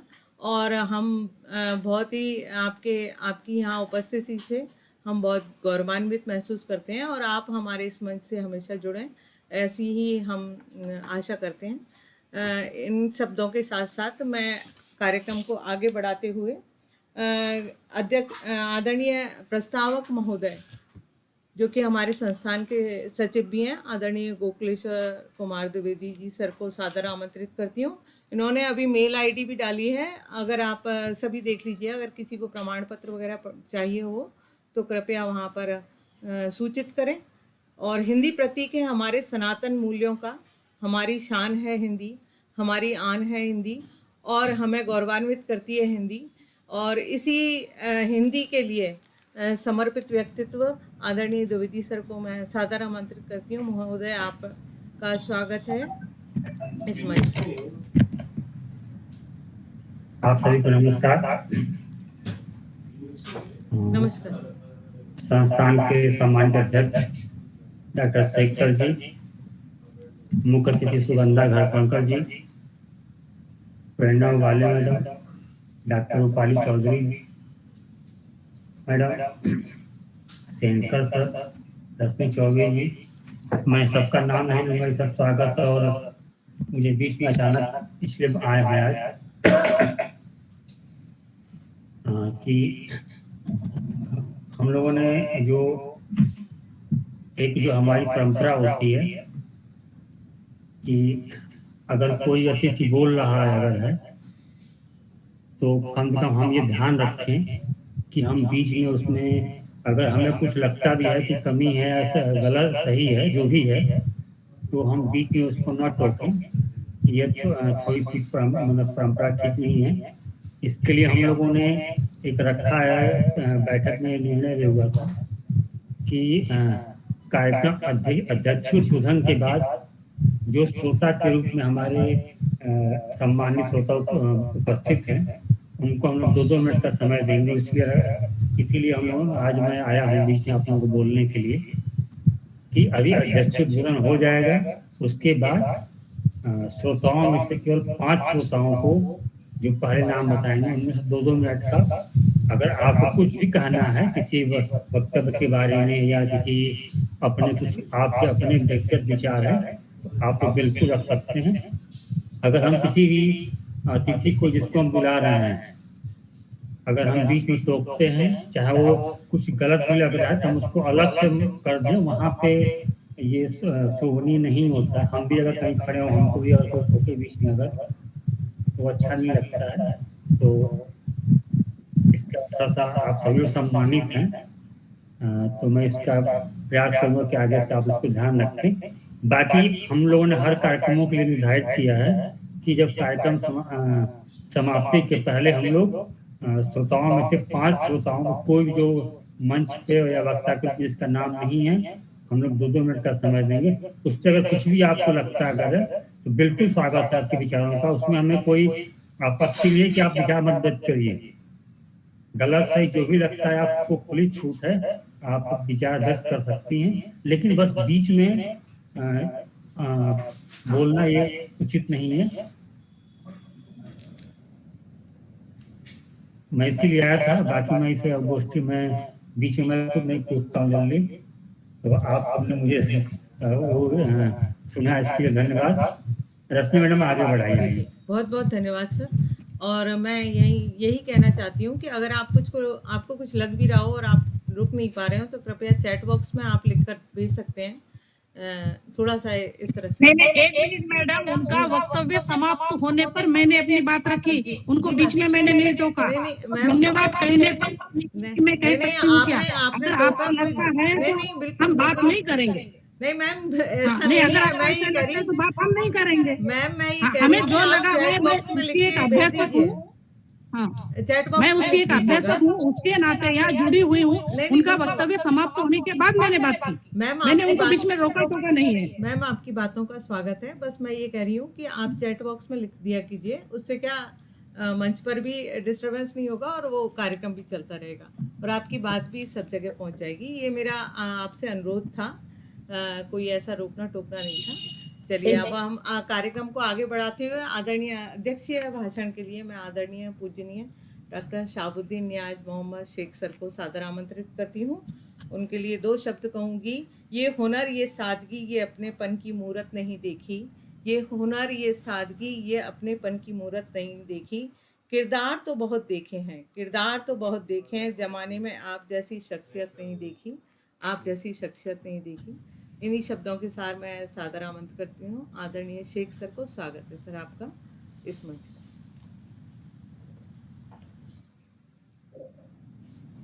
नमस्कार सभी को। विश्व हिंदी साहित्य सेवा संस्थान प्रयागराज उत्तर प्रदेश के तत्वावधान में आज की ये 119वीं आभासी राष्ट्रीय संगोष्ठी है, जिसका विषय है रीतिकाल के महत्वपूर्ण नाटक। और इस गोष्ठी के लिए अटल पर उपस्थित है संस्थान के उपाध्यक्ष श्री ओम प्रकाश त्रिपाठी जी, सोनभद्र उत्तर प्रदेश से है।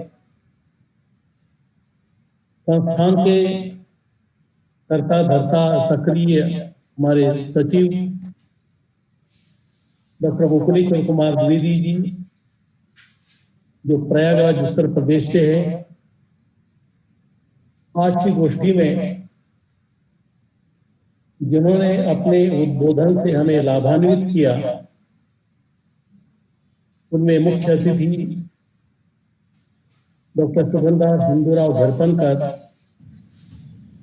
श्री छत्रपति महाविद्यालय महागांव, गढ़ीगंज, कोल्हापुर, महाराष्ट्र।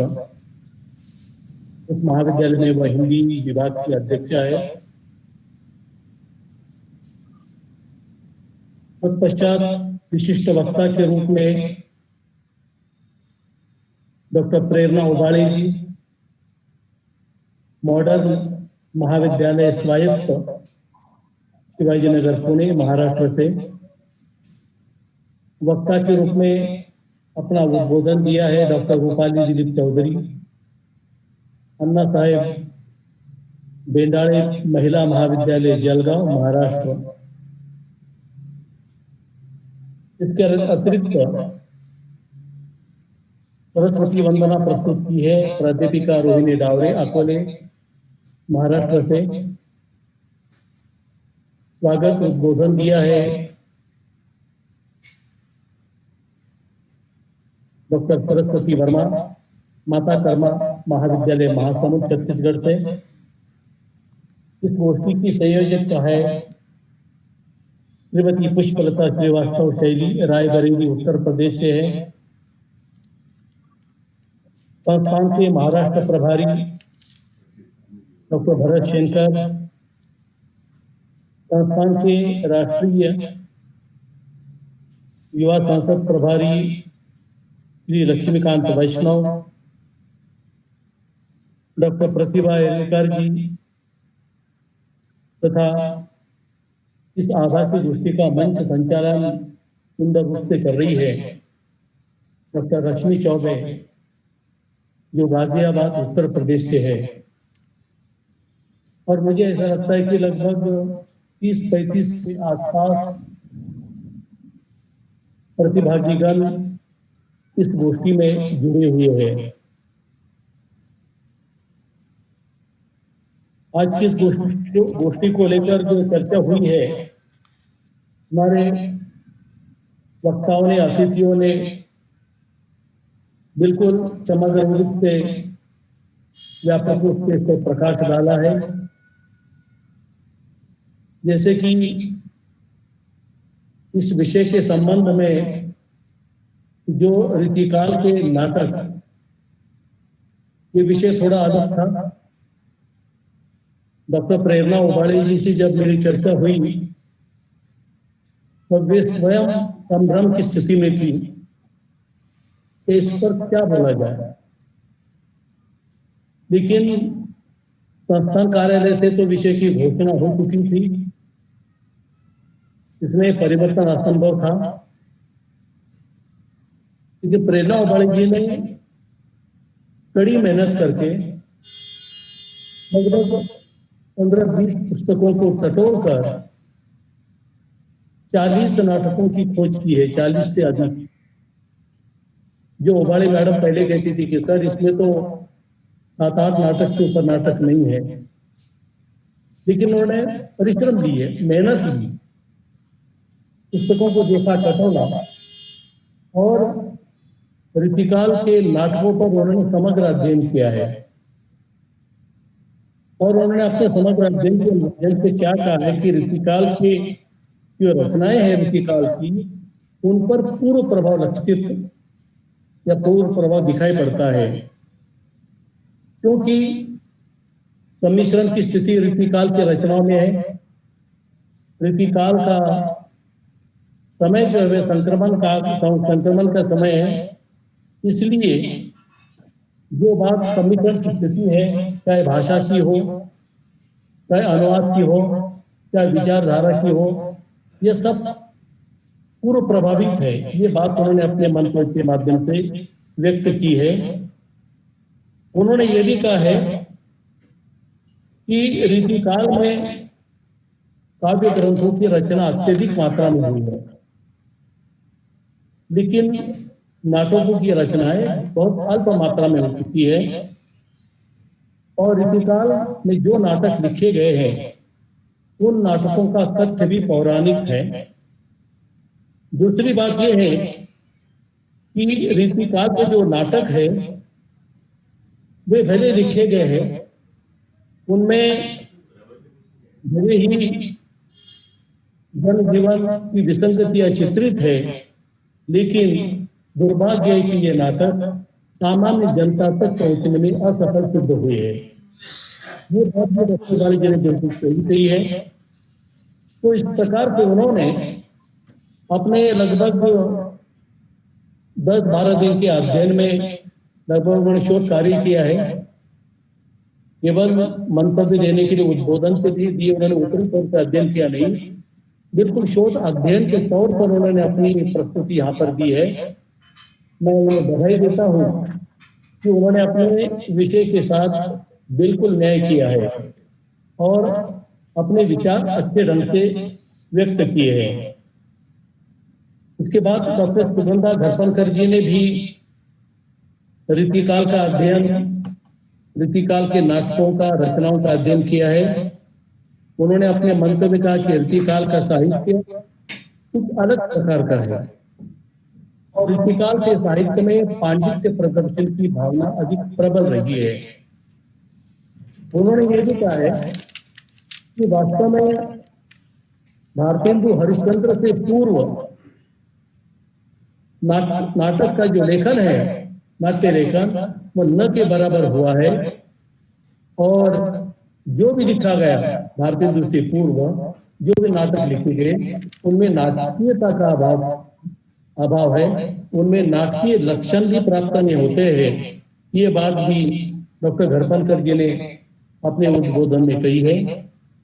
उन्होंने ये भी कहा कि रीतिकाल के नाटकों में भले ही कथानक की शिथिलता हो, लेकिन जीवन की विसंगतियों को प्रस्तुत करने में ये नाटक निश्चित रूप से सफल हुए हैं।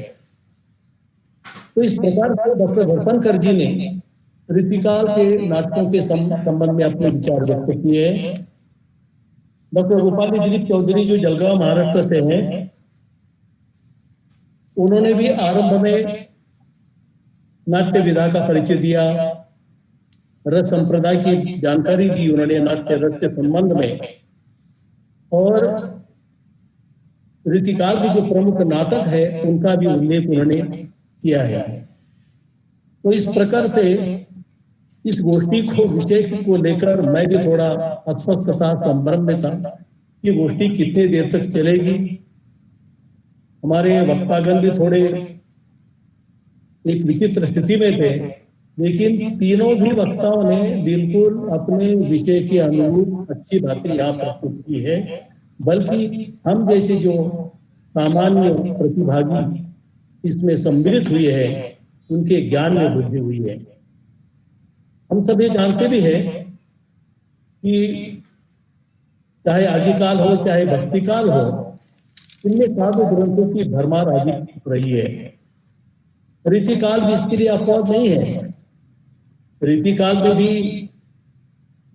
काव्य अधिक मात्रा में लिखा गया, जिसका उल्लेख पूर्व वक्ताओं ने किया है कि रीतिबद्ध रीति सिद्ध रीति मुक्त कवियों ने काव्य रचना की है। लेकिन रीतिकाल में गद्य साहित्य भी लिखा गया है, चाहे वह गद्य साहित्य विविध विधाओं के अंतर्गत हो, विविध रूपों में हो। और रीतिकाल का जो ये गद्य साहित्य है, यह भक्तिकाल की अपेक्षा अधिक है। भक्तिकाल में तो सारा आगे ही था, गद्य के रूप में लिखे गए हैं।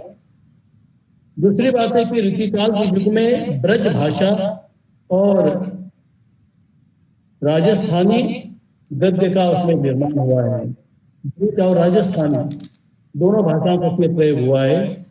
खड़ी बोली हो, दक्कनी हो, मैथिली हो, ये अन्य जो विभाषाएं हैं, उन विभाषाओं में भी रीतिकाल में गद्य लेखन की प्रवृत्ति अलग रही है। इस समय भी हम देख सकते हैं कि रीतिकाल को जब हम टटोलते हैं, कुछ ग्रंथों का अध्ययन करते हैं, तो हमें प्रतीत होता है कि गद्य विधाओं में रीतिकाल में कथा कहानी लिखी गई है, वार्ता वर्णन है, उसके बाद वचनिका है, नाटक है, जीवनी है, टीका है, वार्तिक है, पुस्तक परिचय है, निबंध है और भाषाओं की रचनाएं हैं। तात्पर्य है कि नाटक तो लिखे गए हैं रीतिकाल में, लेकिन नाटक के साथ साथ गद्य के जो अन्य रूप है, उन रूपों को भी तत्कालीन कवियों ने, साहित्यकारों ने स्पर्श किया है। और एक विशेष बात है कि रीतिकाल का जो ब्रज भाषा जो गद्य है, वह खड़ी बोली गद्य की अपेक्षा अधिक विकसित और समृद्ध है। ये तो स्वाभाविक है, क्योंकि पूर्व परंपरा के अनुसार ब्रज भाषा में लेखन की परंपरा रही है भक्ति काल से। आदिकाल में अवधि में भी लिखा गया, ब्रज में भी लिखा गया। तो स्वाभाविक है कि रीतिकाल में ब्रज भाषा में भी लिखा गया है। लेकिन विशेष बात यह कि खड़ी बोली गद्य भी उस समय लिखा गया है। कहने का तात्पर्य कि हमें ये कहने में अतिशयोक्ति नहीं है कि खड़ी बोली गद्य का प्रारंभ रीतिकाल से ही हुआ था। भले ही इसका विकास आधुनिक काल में हुआ है, भारतीय हिंदू के पश्चात हुआ है, लेकिन शुरुआत उसका जो प्रारंभ है वह रीतिकाल से हुआ है। और हमारे विद्वानों ने, वक्ताओं ने अनेक नाटकों का उल्लेख किया है, जिसमें रीतिकाल के नाटकों का, जिसमें जसवंत सिंह का प्रबोध चंद्रोदय है, राम का हनुमान नाटक है, नेवाज का शकुंतला नाटक है, सोमनाथ का माधव विनोद नाटक है, ब्रजवासी दास का प्रबोध चंद्रोदय नाटक है और देव का देव माया प्रपंच नाटक है। ये महत्वपूर्ण नाटक है, एक 5-6 की संख्या में। लेकिन डॉक्टर प्रेरणा उपाध्याय जी ने लगभग, उन्होंने कहा कि सूक्ष्म अध्ययन करने के बाद, नाटकीयता और नाटकीय लक्षणों को देखने के बाद रीतिकाल में लगभग 40 से ऊपर नाटक लिखे गए हैं। ये वास्तव में आज की हमारी गोष्ठी का शोध है, मुख्य है, ये नई खोज है और ये इस गोष्ठी की उपलब्धि है। जब भी कोई रीतिकाल पर आलोचना करता है और ये कहता है कि रीतिकाल में जो भी रीति ग्रंथ लिखे गए हैं उनमें मौलिकता कदापि नहीं है। स्वाभाविक है कि रीतिकाल ब्रज भाषा का या पूर्व परंपरा का प्रभाव है, हम सब मानते हैं। भले में मौलिकता न हो, लेकिन संस्कृत काव्य शास्त्र का प्रभाव रीति ग्रंथों पर अत्यधिक मात्रा में पाया जाता है। तो इस प्रकार से जहाँ एक तरफ हम भक्तिकाल पर आधारित, उसे हम स्वर्ण युग कहते हैं, स्वर्णकाल कहते हैं हिंदी साहित्य का, लेकिन रीतिकालीन साहित्य की उपलब्धियों को देखने के बाद उसे भी हम स्वर्णकाल कह सकते हैं, इसमें कोई संदेह नहीं है। रीतिकाल की अवधि 200 वर्षों की थी। आने वाला समय आधुनिक काल का था, इसलिए रीतिकाल में पूर्व परंपरा के साथ साथ नए काल की तरफ ले जाने की क्षमता रही। इसलिए रीतिकाल का महत्व हिंदी साहित्य के इतिहास में अपने आप में स्वयं सिद्ध है। और आज इस गोष्ठी के माध्यम से ये बात सिद्ध हो चुकी है कि रीतिकाल का काव्य जितना प्रभावी, उपयोगी और सार्थक रहा, उसी प्रकार से रीतिकाल का गद्य साहित्य हो या रीतिकाल का नाटक साहित्य हो, वह भी अपने आप में समर्थ है। इसके पूर्व हमने आदिकाल पर जो गोष्ठियां ली है, भक्ति काल पर ली है, और मुझे ऐसा लगता है कि रीतिकाल पर ये 5वीं या 6वीं क्रमांक की गोष्ठी है। देखेंगे हम अगले महीने इसी पर भी अगर कोई और गोष्ठी होती है तो ठीक है, वरना हम फिर आधुनिक काल तरफ मुड़ने वाले हैं।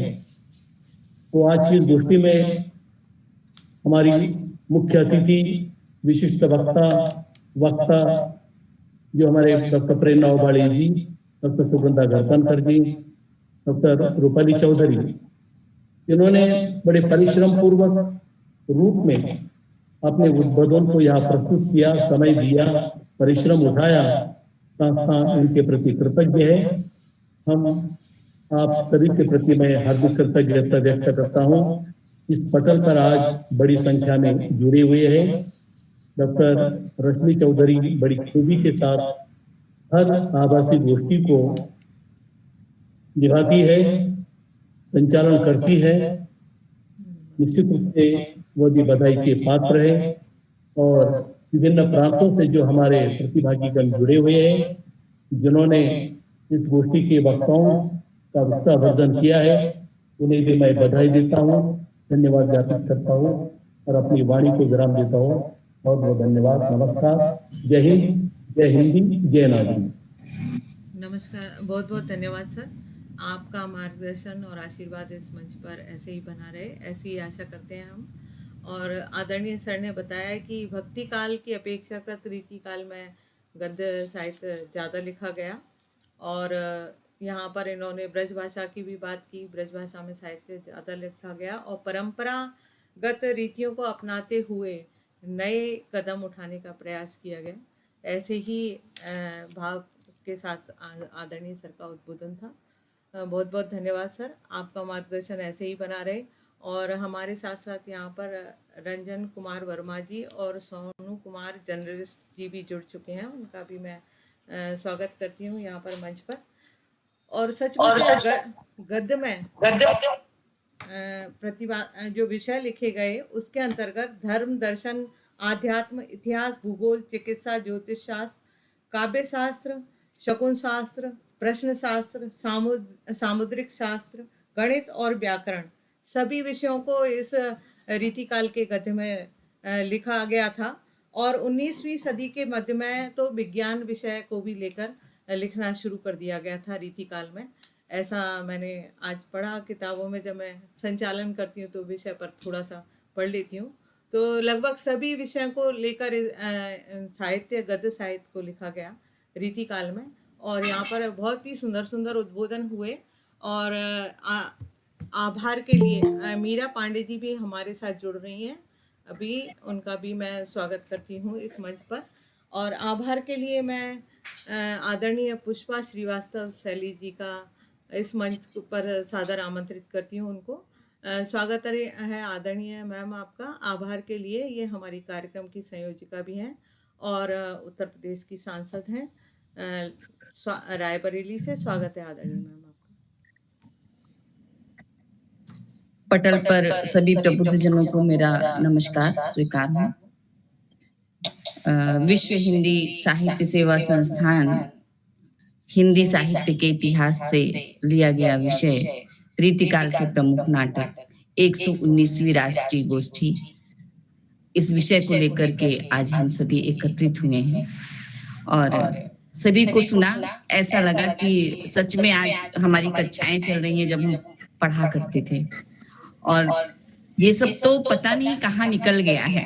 जब पढ़ा करते थे तब कभी याद था, और आज सुन के लग रहा है क्या ये हमने पढ़ा भी है। और एक तरह से उस विद्यार्थी जीवन की 1-1.5 घंटे में पुनरावृत्ति हो गई और लगा कि सच में हमको फिर से पढ़ना चाहिए। ये सब नहीं पढ़ते हम लोग, ये सच है कि हम लोग नहीं पढ़ते हैं, लेकिन पढ़ना चाहिए। और आप लोगों के माध्यम से बहुत सारी जानकारी हम लोगों को मिली। सबसे पहले तो पूरे पैटर्न को मैं बहुत धन्यवाद करती हूँ और 4 पंक्तियां देते हुए आपका पुनः मैं स्वागत करती हूँ और आतिथ्य वंदन करती हूँ। उसके बाद मैं आभार व्यक्त करूंगी। सावन मास चल रहा है और इस सावन मास में मैं 4 पंक्तियां देती हूँ रिमझिम सावन के साथ और प्रभु शिव की आराधना के साथ। पंक्तियां हैं, सावन की बौछार में हरा हरा सब रंग, सावन की बौछार में हरा हरा सब रंग, और शिव की जटा में शोभती निर्मल मैया गंग, शिव की जटा में शोभती निर्मल मैया गंग, बेल पत्र ले साथ में गौरा करती ध्यान, आए भोलेनाथ तब आए भोलेनाथ थाम कर पार्वती का हाथ, भोले सावन माह में धरती करे निवास। कहते हैं कि भगवान शिव इस समय धरती पर निवास करते हैं और सभी अपनी अपनी कामना लेकर के उनके समक्ष उपस्थित हैं। तो हम भी आप सबके लिए एक कामना हमारी भी है आप सबके लिए। हम भी इसी कामना के साथ हैं कि हम सब लोग ऐसे मिलते रहें। भोले सावन माह में धरती करे निवास, अनहद नाद उठा कण कण में, अनहद नाद उठा कण कण में, जय जय भोलेनाथ जय जय भोलेनाथ। ये पंक्तियां आप सभी को समर्पित हैं। आइए आभार की श्रृंखला में मैं जी धन्यवाद। मुख्य अतिथि के रूप में डॉक्टर सुगंधा थरपड़कर जी, आपका वक्तव्य, आपका उद्बोधन बहुत ही सार्थक रहा मैम। और आपके उद्बोधन के बाद एक प्रश्न उठा, लेकिन उस प्रश्न पर आपको इसलिए नहीं ध्यान देना चाहिए कि हमारा रीतिकाल का जो साहित्य है बहुत ही समृद्ध साहित्य है, और कहीं न कहीं जो आगे का जो समय है, भारतेंदु युग के जो नाटक का समय शुरू होता है, जो आधुनिक काल का समय शुरू होता है, कहीं न कहीं उसका आधार ही रीतिकाल है। तो आपने रीतिकाल से चलते हुए आधुनिक काल की ओर की बात की है, इसलिए भी आपको बहुत बहुत धन्यवाद और आप साधुवाद की पात्र हैं। हमारे कार्यक्रम में आई, आपने अपना ज्ञानवर्धक उद्बोधन दिया, इसलिए आपका मैम बहुत बहुत धन्यवाद। आप सुन पा रही हैं हमें, मैं ये नहीं जान पा रही हूँ, लेकिन आपका इस पटल से मैं बहुत बहुत धन्यवाद करती हूँ और आशा है कि आप हमसे हमेशा ही ऐसे जुड़ी रहेंगी। आगे बढ़ते हुए हमारे कार्यक्रम के वटवृक्ष, जिनको मैं कहती हूँ परम पूजनीय डॉक्टर साहबुद्दीन शेख सर जी, जो हमेशा अपने आशीर्वाद के साथ, अपने स्नेह के साथ हमारे बीच उपस्थित रहते हैं। कुछ हमसे छूट जाता है, कुछ रह जाता है, लेकिन उनके समेटने में कहीं कोई कमी नहीं होती। वो पूरा समेट करके, जैसे वटवृक्ष सबको समेट करके और हम पूरी तरह से निश्चिंत हो जाते हैं। तो सर, आपका भी बहुत बहुत आभार। आप हमारे ऐसे ही अपना स्नेह आशीष बनाए रखिए। धन्यवाद सर, बहुत बहुत आभार। आगे बढ़ते हुए हमारे संस्थान के सचिव डॉक्टर गोकुलेश्वर जी, जो इस संस्थान की रथ की बागडोर को बड़ी ही मजबूती से थाम रखे हैं और निरंतर उसको गति प्रदान कर रहे हैं। हम लोगों को दिशा निर्देश और उनका मार्गदर्शन हमेशा मिलता रहता है, और हम चाहेंगे कि उनका भी साथ ऐसे ही हमारे साथ निरंतर बना रहे। बहुत बहुत आभार सर आपका, धन्यवाद सर। आगे बढ़ते हुए हमारे संस्थान के आज के पटल पर विशिष्ट वक्ता के रूप में हमारे बीच उपस्थित रही डॉक्टर प्रेरणा उबाले जी, आपका भी मैम बहुत बहुत धन्यवाद। बहुत सुंदर उद्बोधन आपका रहा और जैसा कि सच में आपका उद्बोधन था, ये लगा कि आपने शोध करके आपने सच में आज इस पे अध्ययन किया है, तभी आप हम लोगों के सामने इतना बढ़िया उद्बोधन आप प्रस्तुत कर पा रही हैं। सच में ये एक नोट्स तैयार करने का एक मौका था हमारे लिए, लेकिन हम सुनने में ही इतना व्यस्त हो गए कि हम नोट्स नहीं तैयार कर पाए। बहुत अच्छा लगा मैम, और हम चाहेंगे कि ऐसे ही ज्ञानवर्धक जानकारियों के साथ आप हमारे बीच हमेशा आती रहें और हमारा पटल आप जैसे विद्वत जनों से सुसज्जित होता रहे। इसी कामना के साथ मैं आपका बहुत बहुत आभार करती हूँ मैं। बहुत बहुत धन्यवाद। आगे बढ़ते हुए रीतिकाल के नाटकों पर वक्ता के रूप में आज हमारे बीच रही डॉक्टर रूपाली चौधरी जी। बड़ा ही सुंदर, बड़ा ही उदाहरण सहित इन्होंने विस्तृत प्रकाश डाला नाटकों पर और बहुत ही सार्थक ज्ञानवर्धक उद्बोधन रहा आपका। और आपने भी अध्ययन के बिना तो इस विषय पर बोलना बड़ा कठिन है, जैसा कि सर ने भी बताया। और हम तो रश्मि मैम ने तो बहुत काम किया है और वो निश्चित आज थोड़ा बहुत अध्ययन की होंगी, लेकिन सच में मैं बिल्कुल नहीं अध्ययन कर पाई। मैं तो खोज रही थी नाटक कहाँ मिले, मुझे कहीं नाटक, मेरे पास जो पुस्तकें थी उसमें कहीं जल्दी जल्दी में दिखे ही नहीं, तो मैं एक भी नाटक नोट भी नहीं कर पाई। बस आप लोगों के माध्यम से मैंने सुना कि हाँ, रीतिकाल में नाटकों की संख्या इतनी है और सच में लगा कि ये बड़ी गलत बात है कि हम हिंदी के चहेते होते हुए भी, हिंदी पे काम करते हुए भी, और कुछ ऐसे विषय हैं जो हमारे से इतर रह जाते हैं, उनको देख नहीं पाते, उनको पढ़ नहीं पाते। ये सच में हम लोगों के लिए बड़ा शर्मनाक होता है। तो कोशिश होगी कि हम आगे इस पे काम करें। तो रूपाली चौधरी जी, आपका भी उद्बोधन बहुत ही ज्ञानवर्धक रहा। बहुत बहुत धन्यवाद आपको। आगे बढ़ते हुए कार्यक्रम का आगाज माँ वाणी की वंदना के साथ बड़े ही सुंदर मधुर वाणी में हमारे बीच डॉक्टर रोहिणी डावरे जी रही और उन्होंने माँ के आह्वान के साथ कार्यक्रम के मंच का आह्वान किया। बहुत बहुत धन्यवाद देती हूँ। बहुत बहुत धन्यवाद मैम, बहुत बहुत आभार। आप बड़ा ही महत्वपूर्ण कार्य आतिथ्य का होता है। अतिथि आने के बाद आतिथ्य अति आवश्यक होता है, नहीं तो हमारा अतिथि के स्वागत का कार्य कभी पूर्ण ही नहीं हो सकता और फिर अधूरा रह जाता है हमारा आतिथ्य। उस कार्य को संभालने के लिए हमारे बीच रही डॉक्टर सरस्वती वर्मा जी। इन्होंने अपने शब्दों के हल्दी, कुमकुम और पुष्प से हमारे अतिथियों का बड़ा ही सुंदर स्वागत किया। मैं बार बार उनका आभार व्यक्त करती हूँ। बहुत बहुत धन्यवाद डॉक्टर सरस्वती वर्मा जी, आपका जी बहुत बहुत धन्यवाद। और हमारे बीच हमारी संचालिका महोदया डॉक्टर रश्मि चौबे जी, जो गाजियाबाद से हैं और हमारी बाल संसद की अंतर्राष्ट्रीय प्रभारी भी हैं। बहुत ही योग्य, बहुत ही कुशल संचालिका हैं और जब वो संचालन करती हैं तो संयोजक तो मैं जरूर रहती हूँ, लेकिन मैं पूरी तरह से निश्चिंत रहती हूँ कि कैसी भी स्थिति हो डॉक्टर रश्मि जी ये बिल्कुल संभाल लेंगी। तो इनके कुशल संचालन को मैं बार बार नमन करती हूँ, बार बार साधुवाद देती हूँ और ऐसे ही अद्भुत क्षमता रखते हुए मैं चाहती हूँ कि आप निरंतर आगे बढ़ते रहें। आपके को आज हुई है बहुत ही संभाला, इसके लिए आप बहुत बहुत धन्यवाद।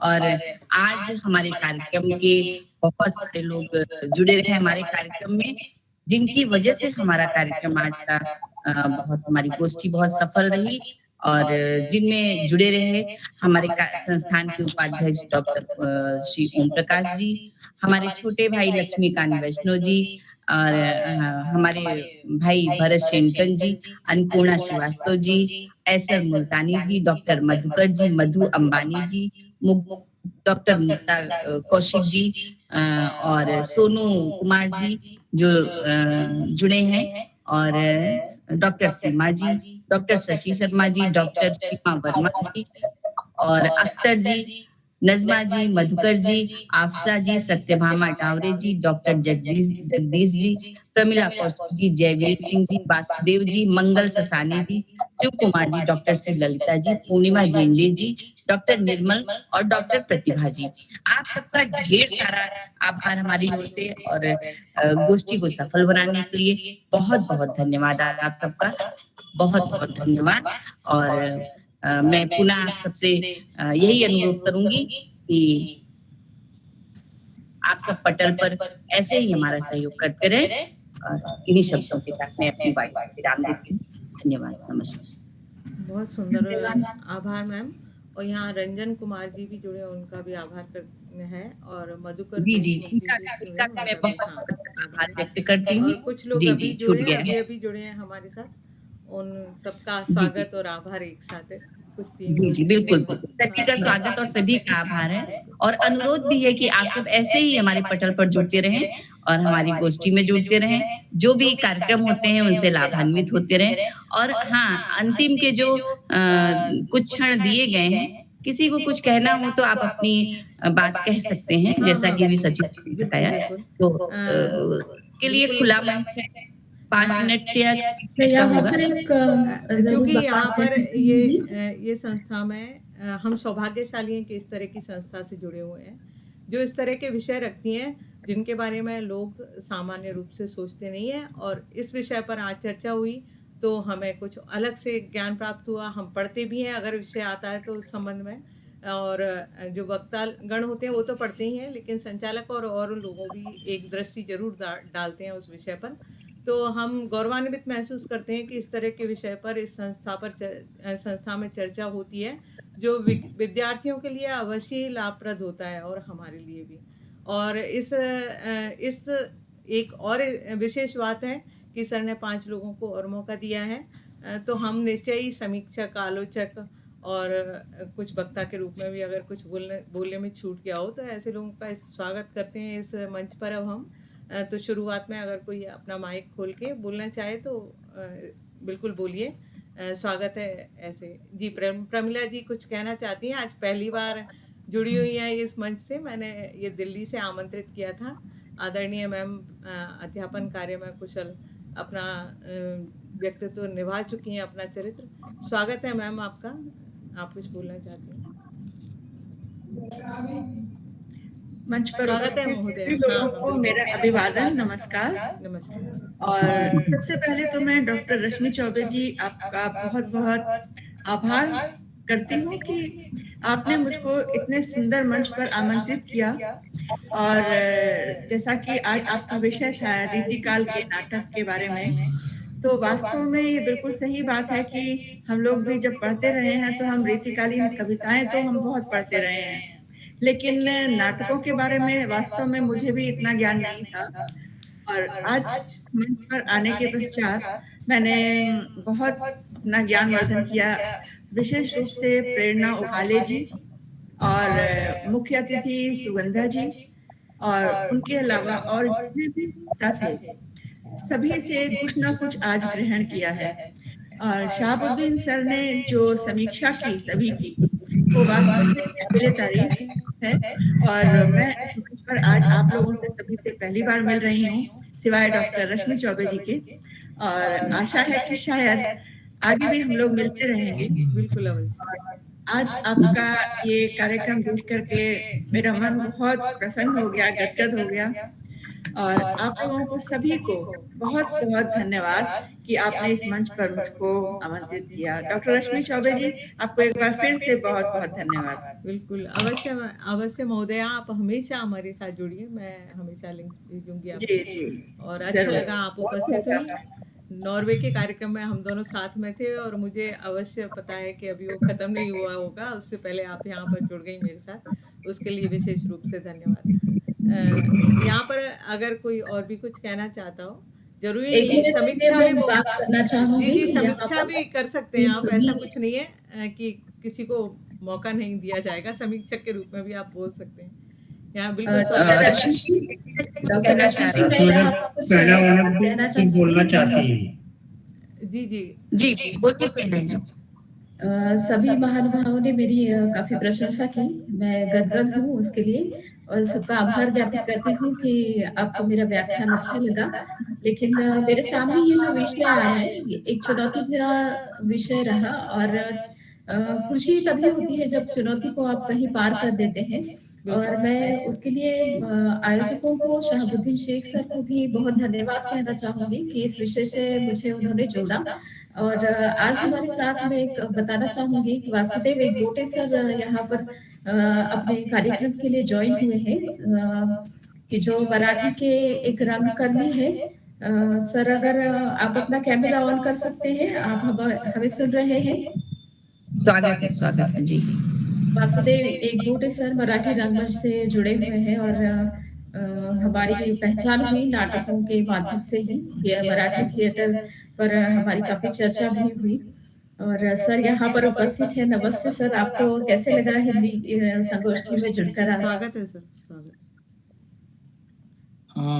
पहले तो मैं बहुत आभार व्यक्त करना चाहूंगा, क्योंकि मैं पुणे को महाराष्ट्र की सांस्कृतिक राजधानी करके पहचाना जाता है, क्योंकि पुणे में ऐसे बहुत से सांस्कृतिक कार्यक्रम, प्रधान रूप से नाटक बहुत अच्छे या नए तरीके के नाटक चलते हैं, तो वो सब मराठी में होते हैं, ज्यादा करके मराठी में होते हैं।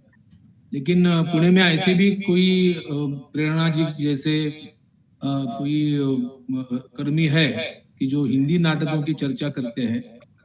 इधर एक स्वतंत्र नाटक संस्था करके नाटक का एक संस्था है, उनसे बहुत हिंदी नाटक होते हैं। लेकिन आज जब दोपहर में मैंने फेसबुक पे प्रेरणा जी की पोस्ट पढ़ी कि रीतिकालीन नाटकों की चर्चा होने वाली है, तो वो क्या है, वो कैसा है, वो रीतिकालीन मतलब क्या होता है, इसलिए मैंने प्रेरणा जी को व्हाट्सएप पे मैसेज भेजा और उनको कहा कि मुझे भी ज्वाइन करना है, क्योंकि जरा ये विषय जो है वो अलग सा है और मुझे थोड़ा रस है उसमें। तो बिल्कुल ही कोई संदेह नहीं है कि ये सब चर्चा सुनते हुए विद्वानों की नाटक के प्रति सब अभ्यास सुनते हुए, विशेषकर प्रेरणा जी का जो अभ्यास है और जिस चुनौती को उन्होंने स्वीकारा और उनको पार किया, उसके लिए वो अभिनंदन के पात्र है। सभी शहाबुद्दीन सर ने तो जो कुछ उनके बारे में अभी वटवृक्ष की उनको उपमा दी गई, वो तो उनका और मेरा अभी 5 या 10 मिनट का ही परिचय है, लेकिन वो मुझे ऐसा लगता है और वो सही है। तो आप ऐसे ही कार्य करते रहिए है। पुणे में जब भी नाटकों की चर्चा रहेगी का कार्यक्रम रहेगा, मैं जरूर ज्वाइन करना चाहूंगा। प्रेरणा जी का मेरा 4 दिन पहले ही परिचय हुआ है, लेकिन ऐसा लगता है कि हम बहुत दिनों से एक दूसरे को जानते हैं और आगे भी बहुत काम करना चाहेंगे। और मुझे इधर ये आपने पटल पे भावना व्यक्त करने की संधि दी, इसके लिए मैं धन्यवाद देता हूँ। बहुत बहुत धन्यवाद सर। द्विवेदी सर, आप किसी का नाम? जी। हेलो, मैं मॉडर्न कॉलेज में 3-4 बार कुछ प्रशासकीय काम से आ चुका हूँ, और आपके जो संस्था चालक है ना डॉक्टर गजानन एकबोटी जी, मेरे अच्छे घनिष्ठ मित्र है, क्योंकि हमने वो मेरे बहुत ज्येष्ठ बंधु है, चचेरे बंधु है, लेकिन हमारा सब एकत्र कुटुंब बहुत साल रहा है, तो हमारे वो बड़े भैया है। हाँ, इसमें एकेडमिक काउंसिल में हम साथ में रहे 5 साल। अच्छा, मैं बताऊंगा, चर्चा होती रही उस समय। कल ही उन्होंने 70वीं वर्ष में वर्षगांठ में अपना पदार्पण किया है। बहुत अच्छा और सुंदर बिल्कुल कार्यक्रम भी था कल, तो मैं उनको जरूर बताऊंगा। सर, मैं भी पुणे में रहता हूँ, मिलेंगे हम जरूर। बहुत बहुत धन्यवाद।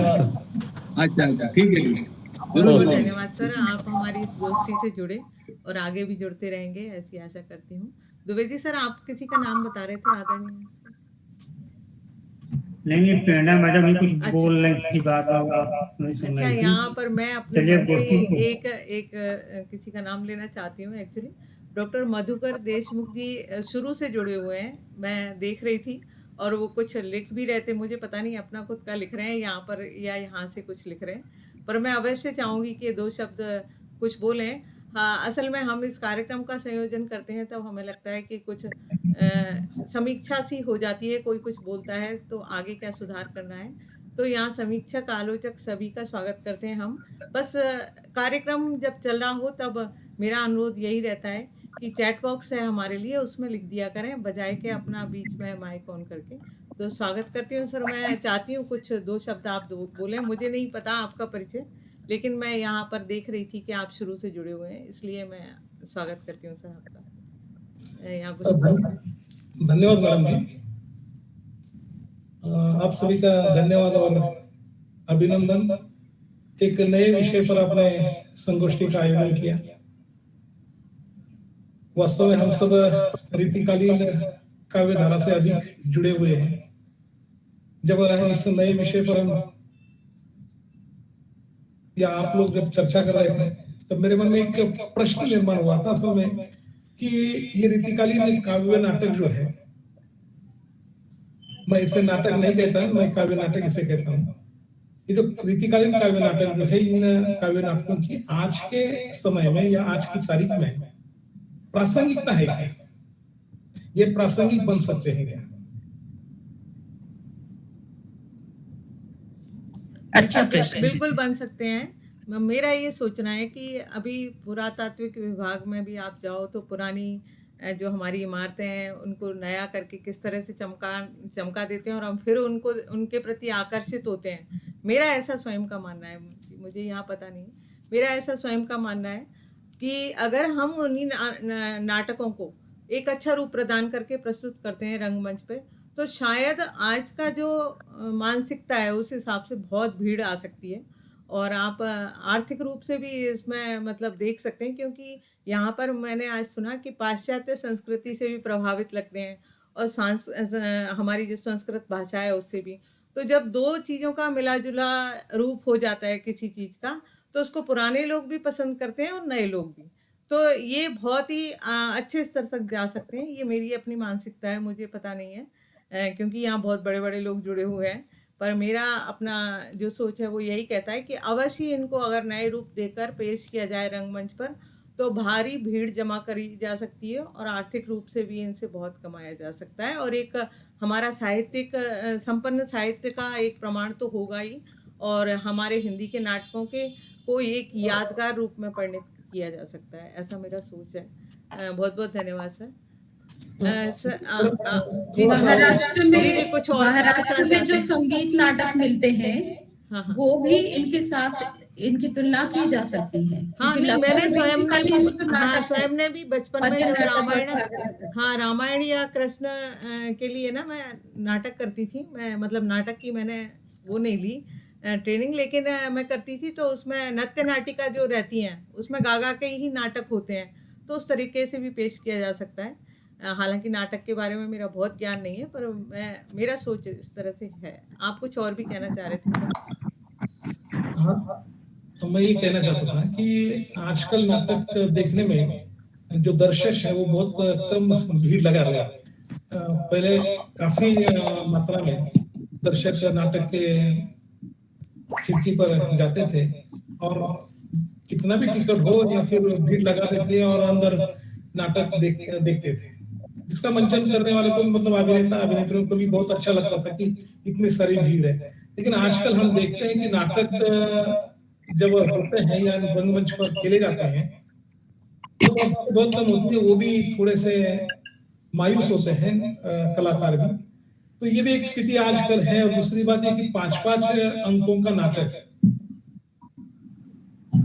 आज कितना प्रासंगिक होगा, एक ये स्थिति। दूसरी स्थिति एक विभारानी, मतलब आधुनिक काल की या वर्तमान समय की बात अगर करें तो विभारानी नाम की एक एकल नाटक लिखने वाली जो साहित्यकार है, उन्होंने भी कई ऐसे नाटक लिखे हैं जो एकल नाटक हम कहते हैं उसे, कि उन्होंने पौराणिक विषयों पर लिखे, लेकिन उनकी प्रासंगिकता कभी कभी महसूस होती है कि वो एक अलग टच, मतलब आधुनिक टच देकर उन नाटकों को हमारे सामने पेश करती हैं। तो इस प्रकार के इन नाटकों को अलग अलग प्रकार से अलग अलग तरीके से अगर टच करें या आधुनिक टच उसे दे, तो क्या ये नाटक प्रासंगिक बन सकते हैं या हो सकते हैं? इस पर थोड़ा सा प्रकाश अगर डालेंगे तो मेरे ख्याल से और कोई अगर प्रकाश डालना चाहे तो ठीक है, नहीं तो मैं ये कहूँगी अगर 5 अंकों का नाटक है तो उसको टीवी सीरीज की तरह आजकल प्रस्तुत किया जा सकता है और उस माध्यम से भी उसको दिखाया जा सकता है दर्शकों को, क्योंकि आजकल लोगों को समय कम होने के कारण या आने जाने में पैसे ज़्यादा लगने के कारण या कुछ और व्यक्तिगत समस्याओं के कारण आप सही कह रहे हैं कि वो स्टेज तक लोग वहाँ कम पहुँचते हैं उस तरह के नाटक देखने के लिए। लेकिन मैंने दिल्ली में देखा है कि लोग जाते हैं जिनको मतलब इच्छा है और उनको लगन है उस तरीके से। पर आप सही कहते हैं दर्शक कम है तो उनको टीवी सीरीज के माध्यम से, अगर बड़ा नाटक है एक दिन में नहीं दिखाया जा सकता तो डेली डेली कोई नहीं जाएगा, तो आप टीवी सीरीज के माध्यम से एक बार प्रयास कर सकते हैं, मेरा ऐसा सोचना है। सर यहाँ पर मतलब हम साहित्य के दृष्टि से जुड़े हुए हैं, हम स्टेज शो के जो आप चर्चा करें उस दृष्टि से नहीं, पर मैंने अपनी थोड़ी सी बुद्धि से मैंने आपको उत्तर देने की चेष्टा की है और मेरे ख्याल से यही इसका उत्तर हो सकता है। आपको अगर लगता हो कुछ और तो आप भी बता सकते हैं।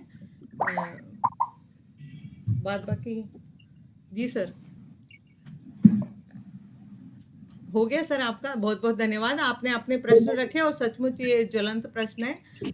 आज हम इन प्रश्नों के उत्तर के साथ साथ हम हिंदी के नाटकों को और भी आगे ले जा सकते हैं और लोगों को दिखा सकते हैं और उनके प्रति एक अपना स्वाभिमान बरकरार कर सकते हैं कि हमारी हिंदी भाषा में इस तरह के नाटक इतने अच्छे अच्छे हैं। अब बहुत बहुत धन्यवाद आप सभी का पटल पर जुड़ने के लिए। और मैं अध्यक्ष महोदय से जानना चाहूँगी कि क्या कार्यक्रम समाप्ति की घोषणा की जाए सर? समय हो चुका है। लक्ष्मी जी घोषणा कर दीजिए समाप्ति की। जी जी बहुत बहुत धन्यवाद, आप सभी इस कार्यक्रम से जुड़े और समय से आदरणीय अध्यक्ष महोदय हमारे कह रहे थे कि मुझे लग रहा था कौन कितना बोलेगा, लेकिन आज पूरा समय हो चुका है इस मंच पर। तो कार्यक्रम की सफलता के लिए आप सभी लोगों में हमारे साथ साथ आप सभी को भी बधाइयाँ और आशा करती हूँ ऐसे ही आप इस मंच से जुड़ते रहेंगे। गुणकारी सोहबत मिली, गुणकारी उपदेश, आभारी हम आपके आए श्री विशेष। आप इसी तरह इस मंच से जुड़ते रहें, ऐसी कामना के साथ मैं कार्यक्रम की समाप्ति की घोषणा करती हूँ। आप सभी का बहुत बहुत धन्यवाद, आभार। हम फिर मिलेंगे अगले कार्यक्रम में। नमस्कार, सभी को शुभ रात्रि। हाँ प्रेरणा जी, कार्यक्रम समाप्त हो चुका है। बहुत बहुत धन्यवाद। हाँ बहुत बहुत धन्यवाद। बिल्कुल बिल्कुल, आप आइए और हम सभी से हमारा यही आग्रह रहेगा, आप जुड़िए, उससे हम भी कुछ ज़्यादा अच्छा सीखते हैं। कुछ ना कुछ सीखते ही हैं हमेशा। धन्यवाद।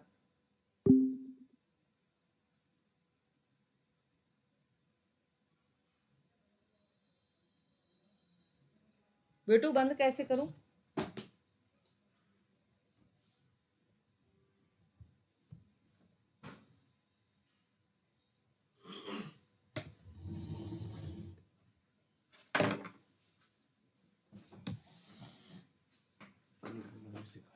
हाँ मैं कर रही हूँ।